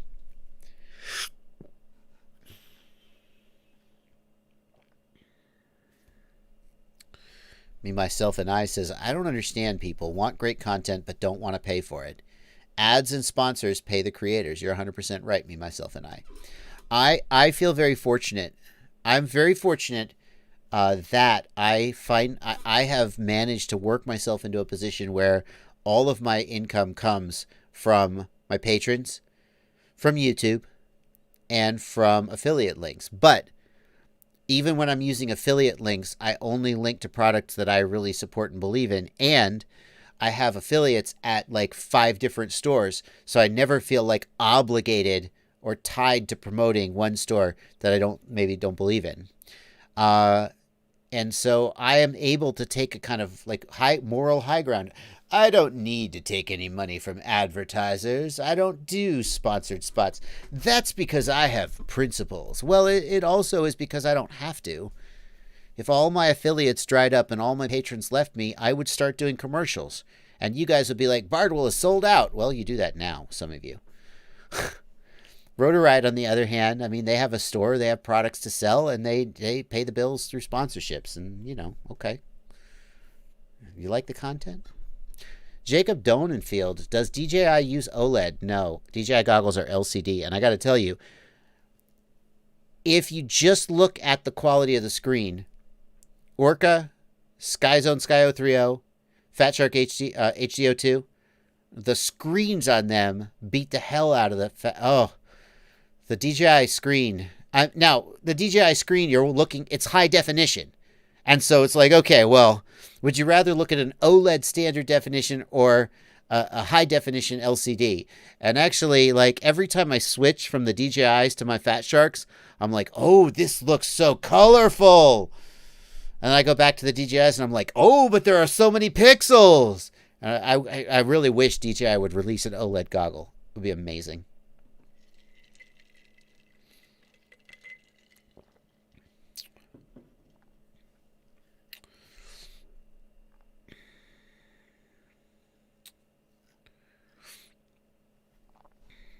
Cage Drummer, thank you for $2 Australian. You're looking for an old Magnum ESC pinout. Ooh, Cage. I mean, I could Google it, but I'm not sure I can help you with that, my friend. Go ask DJI to make an OLED goggle, says Jacob Donenfield. Yes, DJI, make me an OLED goggle. Make me an OLED goggle. I love your goggles, DJI. Your FPV system is amazing. But every time I put your goggles on from a Fat Shark HDO2, I'm so sad for like 1 second until the high def. Then I'm like, oh no, I like this is good too. But for just 1 second, I'm like, wish these were OLED.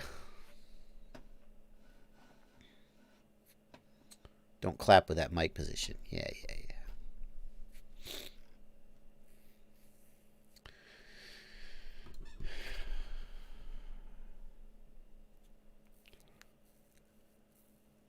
The RC Crawler King says, LQ, there were some questions on a previous live stream about TBS LQ. LQ is RQLY. Okay. Now we know. Hate Eternal Maver says, I'm sure DJI will release an OLED goggle. Just look what they did with the Mavics. Okay. Maybe. ZD Crute, are the RDQ Badass motors any good? They're on clearance. Like ZD Crute, I mean, they're fine. They're great motors for the price. And if you can get them on clearance, then even better. I would have no problem recommending the RDQ Badass motors. At the same time, like, they're clearly like a mid-tier motor, right? They're designed to be like a store brand, Race Day Quads brand, and not too expensive. Like, I'm not going to say that the RDQ Badass motors are, yeah, they're just as good as like a T-motor or something, but they're good. Yeah.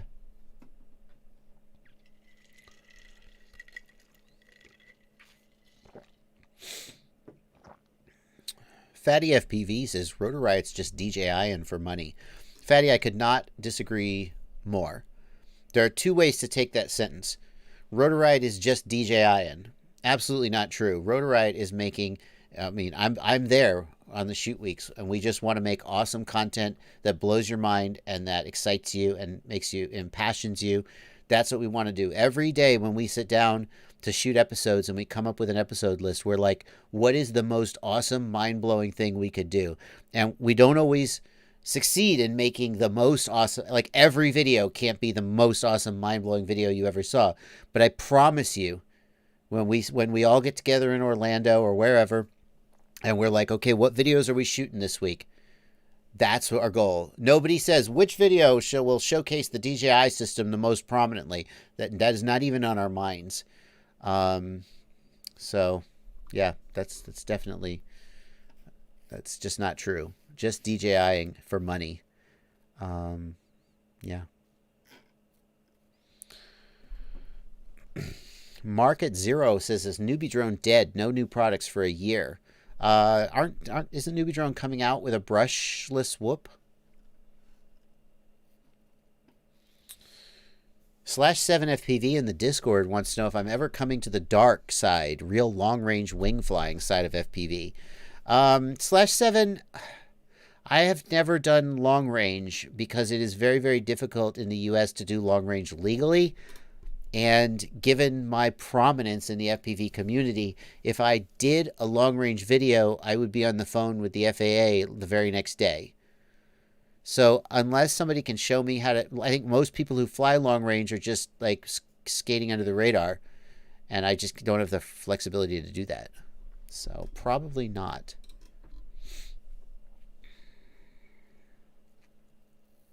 Zach Cagley, if I join your Patreon, do you still recognize us on YouTube? I don't know what you mean, Zach. I recognize everybody. But if you join my Patreon, I'll appreciate it. Chris Riley, Music Drone Videos, and a few others want me to comment on Kappa. Kappa, in case you haven't heard, is a change to YouTube's policies related to making content for kids. Kids are defined as people 13 and under. And the issue it has something to do with an FTC settlement. And if your content is deemed to be directed towards kids, then you don't get, they turn off comments, they turn off end screens, they limit your advertisements. And the other thing people are freaking out about is if your content is deemed to be focused towards kids, but you're not labeling it as such, then you can get fined. Oh, the maximum fine is like $42,000 per video, and people are losing their damn minds about this. Here's what I have to say. I watched a video this morning by Daryl Eves. He is a guy he's like an expert YouTuber. I'm not spelling his name right. Let's see. Daryl Eves. Here he is. I watched this video by Daryl Eves this morning. He's a guy who knows a lot about YouTube. Shh, shh, shh. Don't talk, Daryl. And he had a video this morning about what the FTC commissioners told my attorney about COPPA. Here's what I would say. If you want to know about the impact that COPPA is going to have on YouTube, you need to listen to professionals like lawyers and FCC experts. Don't ask me what I think about COPPA, because I don't know. You may as well ask me how to freaking, rebuild your engine. I don't know anything about that. I mean, I have, it's easy to come up with an opinion and make a video, but I'm not an expert, and this is a complicated legal topic that experts need to weigh in on. So don't ask me what I think of COPPA. I think I'm not qualified to comment.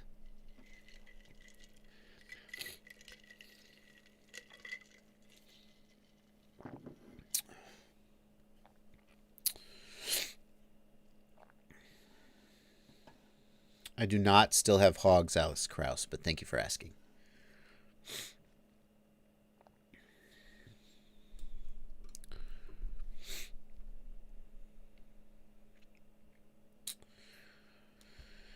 Let's see. Nihilistic One wants to know if I've ever seriously looked into other ways to make money flying UAVs like Amazon delivery or other commercial applications. Nihilistic One, I mean, if YouTube ever dries... When I quit my job, I quit my day job to do YouTube full-time. My fallback plan was that I would be able to get a job somewhere else in the drone industry working for somebody else. But I certainly... I stay busy working for myself. I don't have any spare time at all to take on a side hustle. So as long as that stays true, I'd much rather be working for myself, working for my viewers and my patrons, and not having a boss tell me what to do every day. Just do whatever I want to do, which is whatever best services the viewers and the patrons. But I mean, that's what I like to do, and I get to, at the end of the day, I get to decide what that is. So I'm not really looking forward to the day I have to take a job somewhere else in the drone industry. I do sometimes. See, here's the thing, though. The YouTube job is just crushing. It is full time. And I'm sure that some people carve out the time and don't just answer messages all day, every day on YouTube, and then Facebook, and then Instagram, and then email, and then Patreon, and then Discord, and then YouTube again. But I'm just not that guy.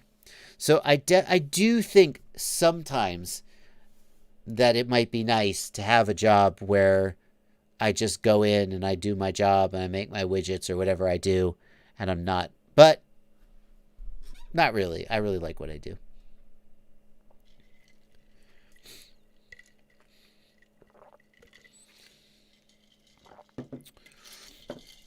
Scooter FPV, thanks for $10. Throwing the horns. The Dirty Bomb wants to know, what size ESC would you guys recommend for a 6S 7-inch long range with 2806.5 motors? Dirty Bomb, you didn't tell me the KV, which matters, but I'm going to guess if you're going long range, you're not going high KV.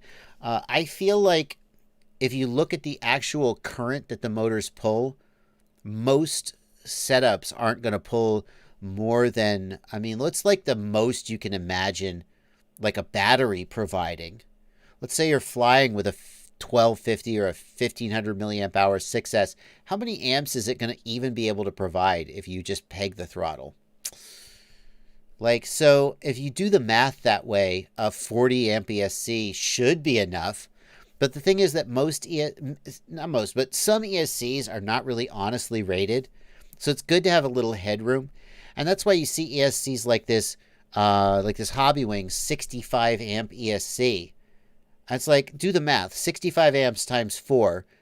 What battery is even going to provide? No, like 1300 milliamp hour 4S needs a 65 amp ESC, but there's just so much headroom on it that it makes it extra reliable. So I think you could get away with like a 45 amp ESC and be fine, or maybe even a 35 amp ESC if you're just cruising. But then again, you might benefit from getting a higher rated ESC, and it may give you more reliability.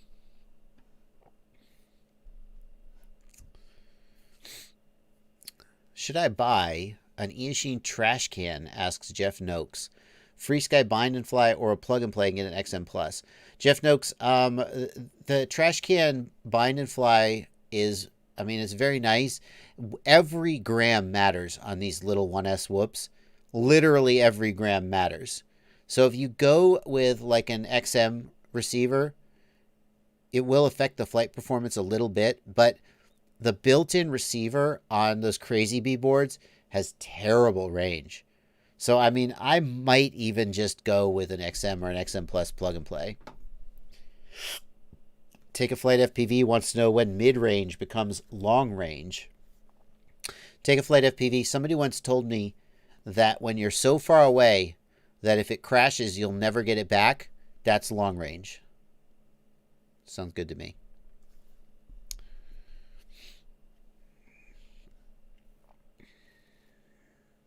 Philippe Radlik. Well, when I say every gram matters, Philippe, I mean like on the little 1S whoops, right? Like a tiny whoop or a trash can.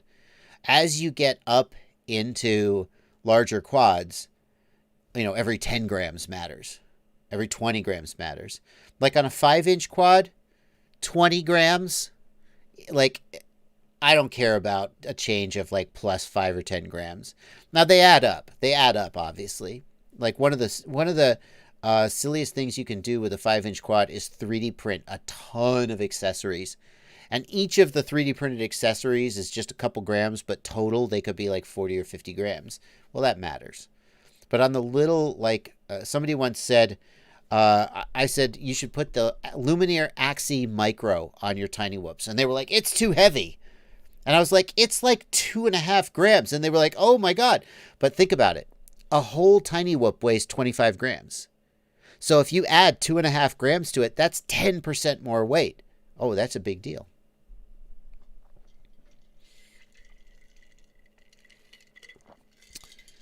Let's see here.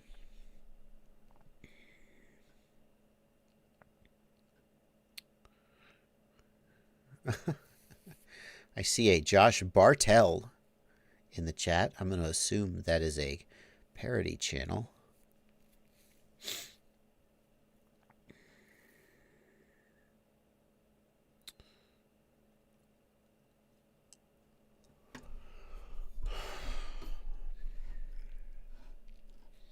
Enrique F87 wants to know, I have a problem with the VTX Rush Tank Racing Edition. It doesn't send video, but if I put it in pit mode, it transmits video. Enrique, I wonder if you are having a problem with Betaflight 4.1 and VTX tables. In Betaflight 4.1, if you load the wrong VTX table, your video transmitter will have unpredictable behavior. It may not work. Enrique, if you're using the Rush Tank with Betaflight 4.1, try disabling Smart Audio in the Ports tab and just use the buttons to configure your channel and power. And if that makes it work, and then you re-enable Smart Audio in the Ports tab and it stops working, that tells you that your VTX table isn't set up right.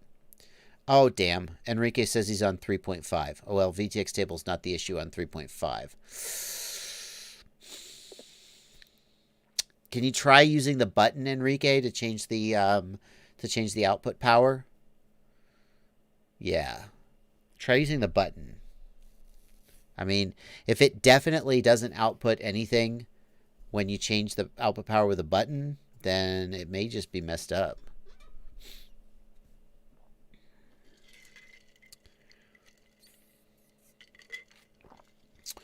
Matthew Bonafide wants to know whose voice is deeper, Jet FPV or RC Test Flight.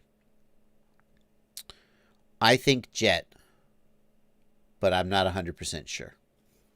RC Tesla Light also has a really deep voice. Fatty FPV. We were talking about the Tesla truck on yesterday's live stream. Tesla says they have 200,000 orders for their truck. You guys, listen. The truck, you know the little demo where they threw the thing at the... First of all, the truck looks stupid. Okay?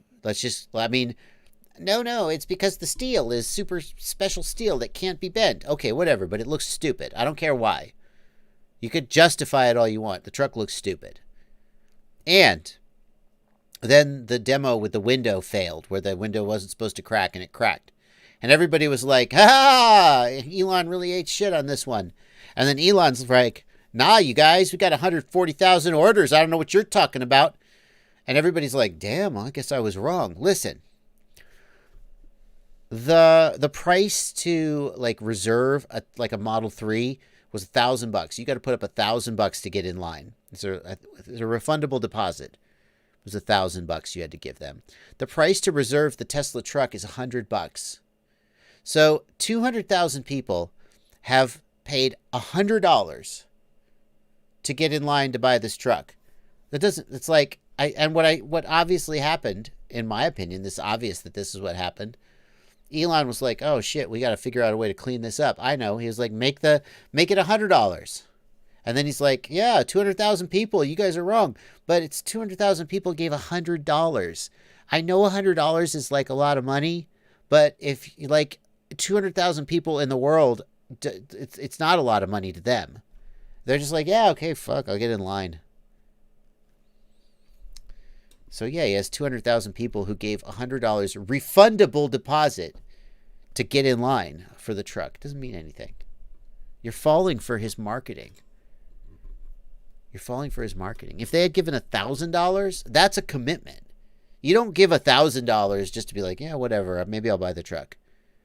But if you're in the market for a $60,000 whatever truck, to be like, yeah, okay, take my $100, Elon, fine. Buy him a new window.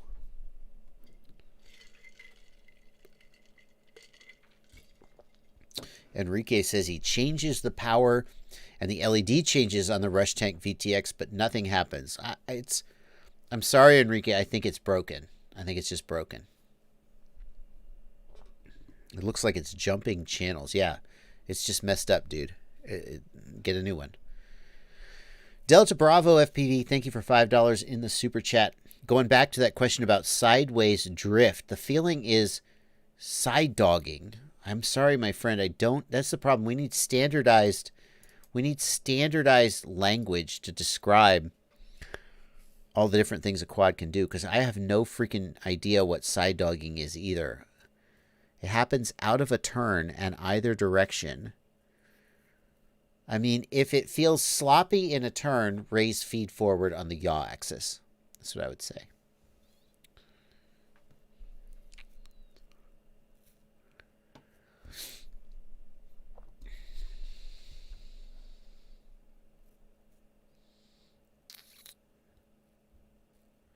Nihilistic One says, JB, do you believe a transition from internal combustion vehicles to electric is inevitable? Nihilistic One, I think that smart people who are smarter than me say that it is. So I think that probably is inevitable. Yeah, I think that electric vehicles, internal combustion engines are going to go away. What's the time frame? I don't know, but I mean, that's not my position as an expert, but that's just my personal opinion based on the trends I see.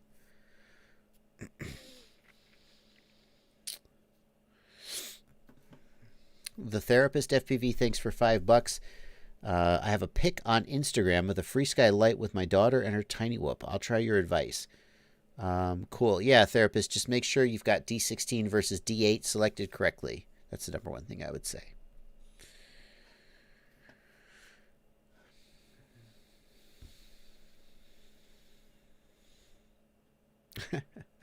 Russell Walla says, Josh, you're going to learn something today. Me, slow down, Bardwell. Yeah, I do my best. This is me on my slow. Sean K wants to know if it's bad to wrap the motor wire around the standoffs. I mean, Sean, I don't do that. I guess the one thing about it is that if you break an arm, it could rip the wires out of the motor. But then again, it could save your ESC perhaps. I don't do it just because it's messy. Sabine Circel, how do you know the motor's burnt if nothing is seen on a visual inspection? I killed 2 4-in-1 ESCs each time one motor didn't start. I changed the motor and now the third ESC is okay. Sabine, there is a tool that measures the impedance of a motor. The value is called, it's measured in henries. And the tool is an impedance meter or Henry meter. And you can measure the impedance of the motor windings and see if there's a damaged one. If you have an ohm meter that can measure micro ohms, it may be able to measure as well. Without specialized tools, the main way you know a motor is broken is that it smokes or it doesn't spin correctly. It's very difficult with typical sort of hobbyist tools like a multimeter to test a motor and know if it's broken. Wiccan FPV, that's an interesting one. Wiccan FPV points out, so normally if you pinch the two ends of the motor together and short the wires to each other, the motor will get harder to turn due to something called FET drag. But if the motor is damaged, that won't happen. That's very interesting. There's another method, I made a video about this some time ago, where you spin the motor with a drill and you measure the RPM of the drill. You'll need a tachometer for this. And you measure with a multimeter the AC voltage that the motor produces, because the motor will act like a generator.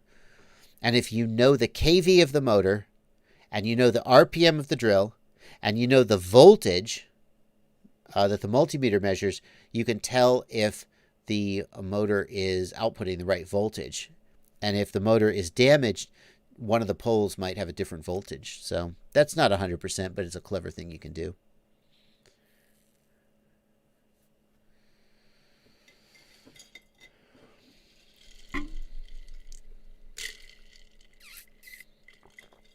Gorgewind Surfer wants to know if I've used any of the jumper receivers like the R1.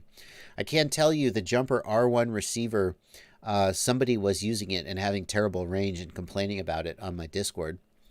Not a good first impression. VHMVD wants to know, I was building my Screech R with your AIO stack, and I think the ESC is bad, but I'm not entirely sure. Just contact support at Race Day Quads. If you get a piece of hardware from Race Day Quads, and by which I mean Race Day Quads is the manufacturer of my hardware. If you get a piece of bad hardware, don't screw around. Just reach out to support, and they'll take care of you. They'll probably send you a new one.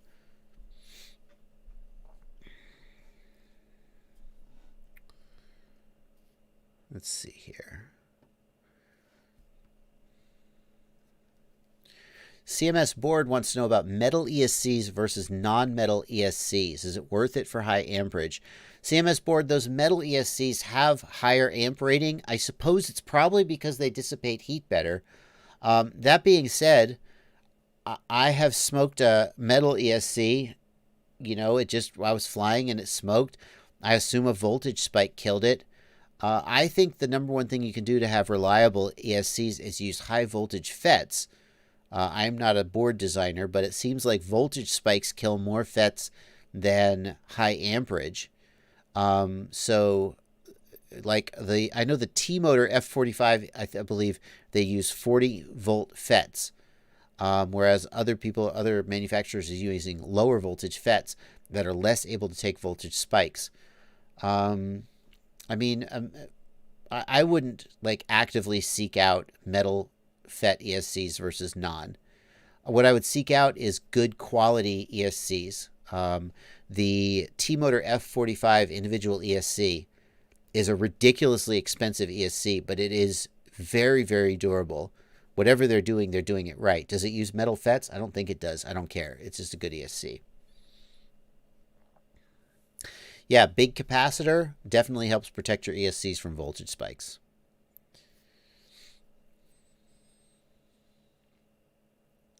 Ciotti is here. Aaron Ciotti FPV is getting ready to start his stream. He's going to be coming on in 15 minutes. I will be going off the air. I will be going to put my son to bed. And Ciati is going to come on and take over. If you guys are loving the stream and having a good time, you can keep up the good time. Whenever he gets his stream running, he'll post some links here. Stick around until 10 p.m., until my stream ends, and then go watch him for another couple hours. Bernard Fox, people need to make sure to fine-tune the jumper to each receiver. It makes a big difference. Bernard Fox, I'm pretty sure that's only for D8 receivers, though, isn't it? I think that's what I read. The D16 receivers don't have this problem. And unfortunately, if you do like me and you have the same receiver on, if you have the same model for all your receivers, oh, that fine-tuning would be, that's too bad. You would have to fine-tune each one. Easy FPV. Wait a minute.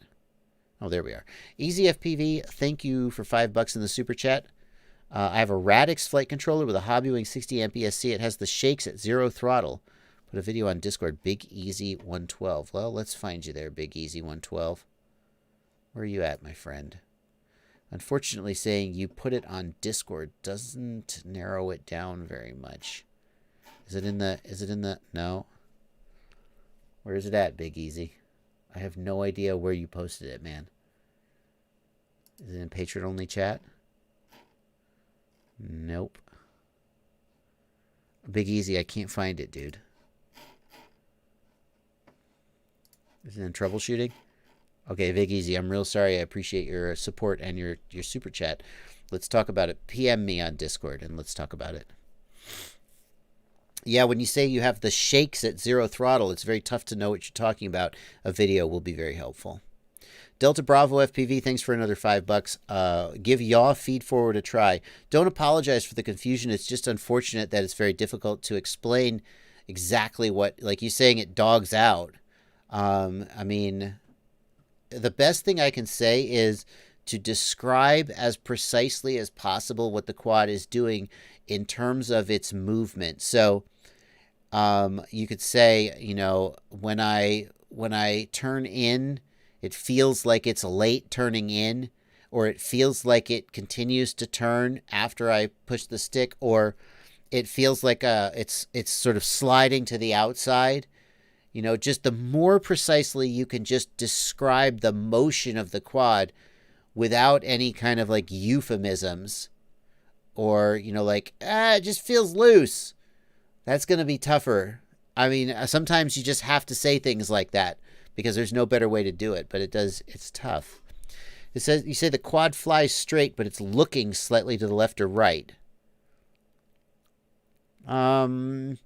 Maybe your flight controller is not centered. Like, have you mounted it on like standoff holes that are drilled into the frame, or is it like taped on? If the flight controller was slightly cocked to the side, it would have the effect that you're describing, Delta Bravo. Russell Walla, thanks for $10. Easy FPV, you're putting a live stream chat YouTube link. The problem, Easy, is that there are a lot of chats going by, and it's going to be hard for me to find you. Let me look, Easy. I'm going to take 1 second to look for your link.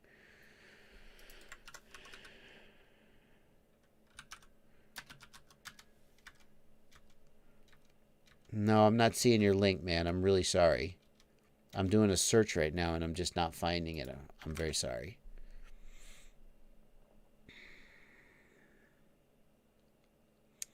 Junte points out that the Radix flight controllers are getting beat down on the Black Box Facebook page because their gyros are so noisy. Yeah, Junte, there's a very, the Radix is known for, it's got this Bosch gyro that's supposed to be very, very good. It's made for automotive use or whatever. And UAV Tech is probably pissing these guys off by pointing out that it, like, I'm going to get the details wrong. But the default filtering on the Bosch gyro is actually worse. But then Betaflight filtering was worse still. And so, like, it turned out that in older versions of Betaflight, the Radix had better performance. But then in new versions of Betaflight, it flies worse and is noisier. And you can check out Mark Spatz's posts on the Black Box Log Analysis Facebook page to find out more about that.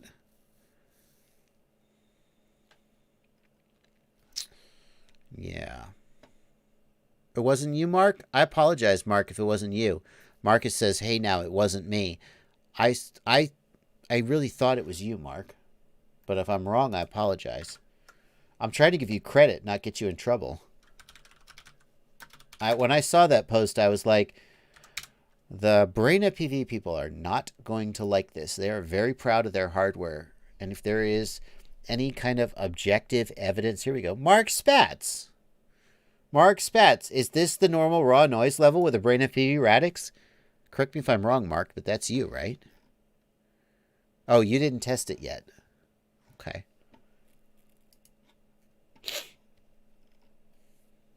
Yeah, so you can go read that. I'll post this in the chat if you want to click through and read it. I mean, Mark, I was right that Mark created the post. Very interested to hear your... Mark, you're doing God's work. Do you have a Patreon?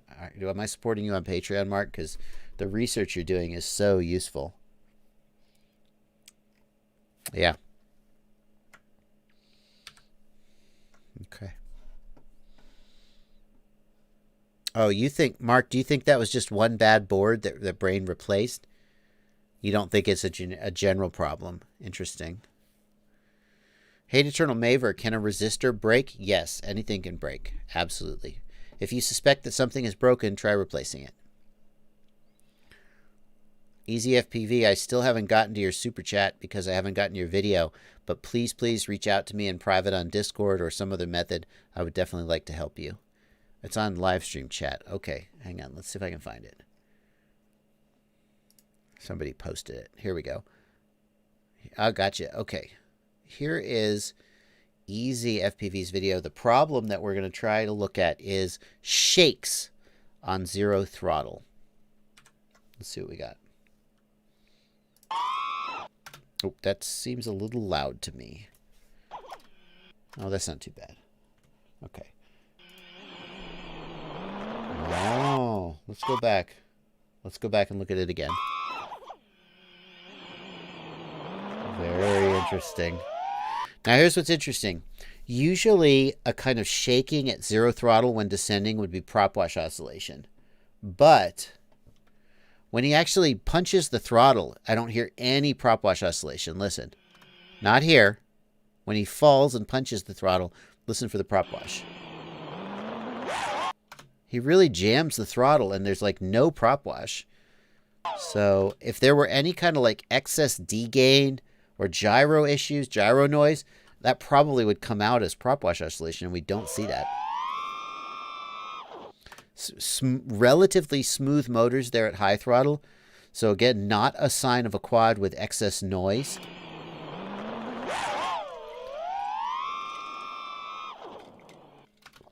No bounce there. Boop, there's the wobble.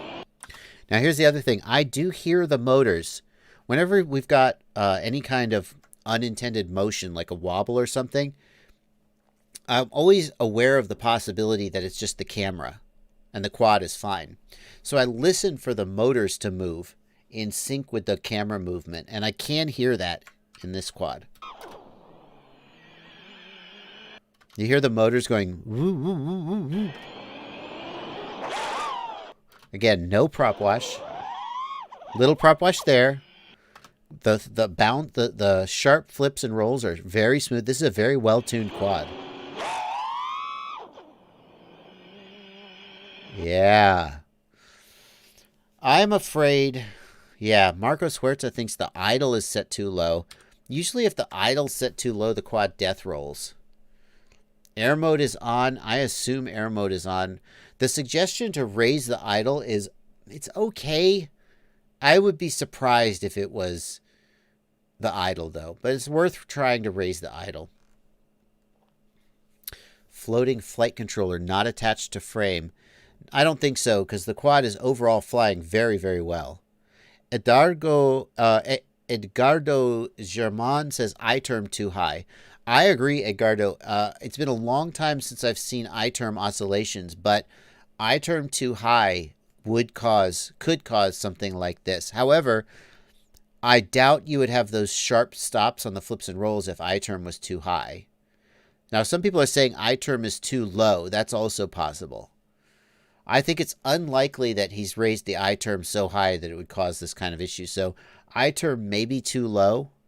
Usually low I term is kind of a slow wobble or drift. It's not a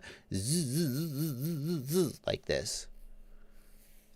I term, yeah, Steve Effens, you're right. If I term was too high, it would cause bounce back after the flips or rolls. I think it would be very hard to have the kind of flips and rolls that we see in this video if I term was too high. The real answer is we need a black box log.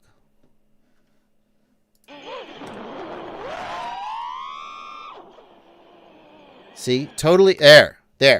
Do you see? It was totally smooth there for a second. And then he lowered the throttle, I bet. Listen, watch. Smooth. There. While he was climbing, it was smooth. But as soon as he went to 0 throttle, it starts wobbling. And that also points away from the I term. So yeah, I think increase the idle. I would say increase the idle. And log it. Yeah, we need a black box log to really be sure. Ciati, we don't know if he's in a stock tune or not. Overall, I got to say, just looking at the way it's flying really good. It's not prop wash, Vic and Air FPV, because prop wash would come out when he jammed the throttle at the bottom of the drop.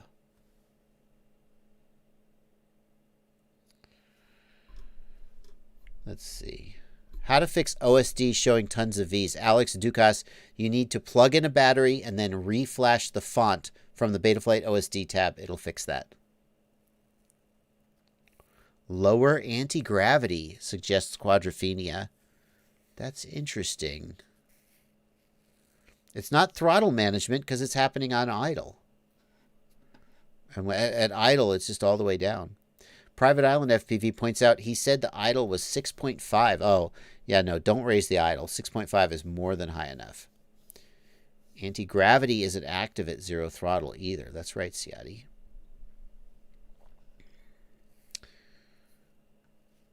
Yep. Blade FPV suggesting we try thrust linear. Blade FPV, thrust linear may have fixed it, but you shouldn't have to turn on a feature like thrust linear to fix such a basic thing. So maybe thrust linear fixed it, but I hesitate to recommend that as the optimal fix.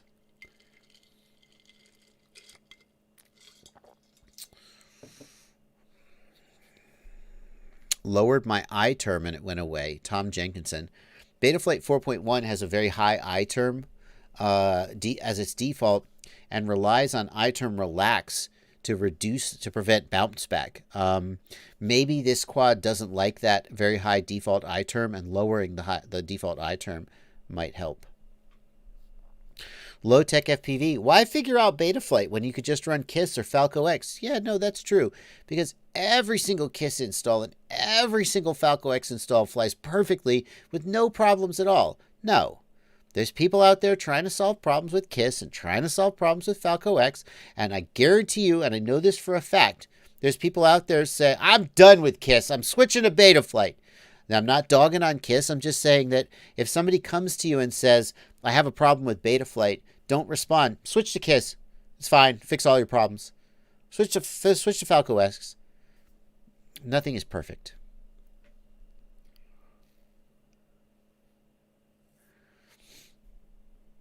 All right, guys.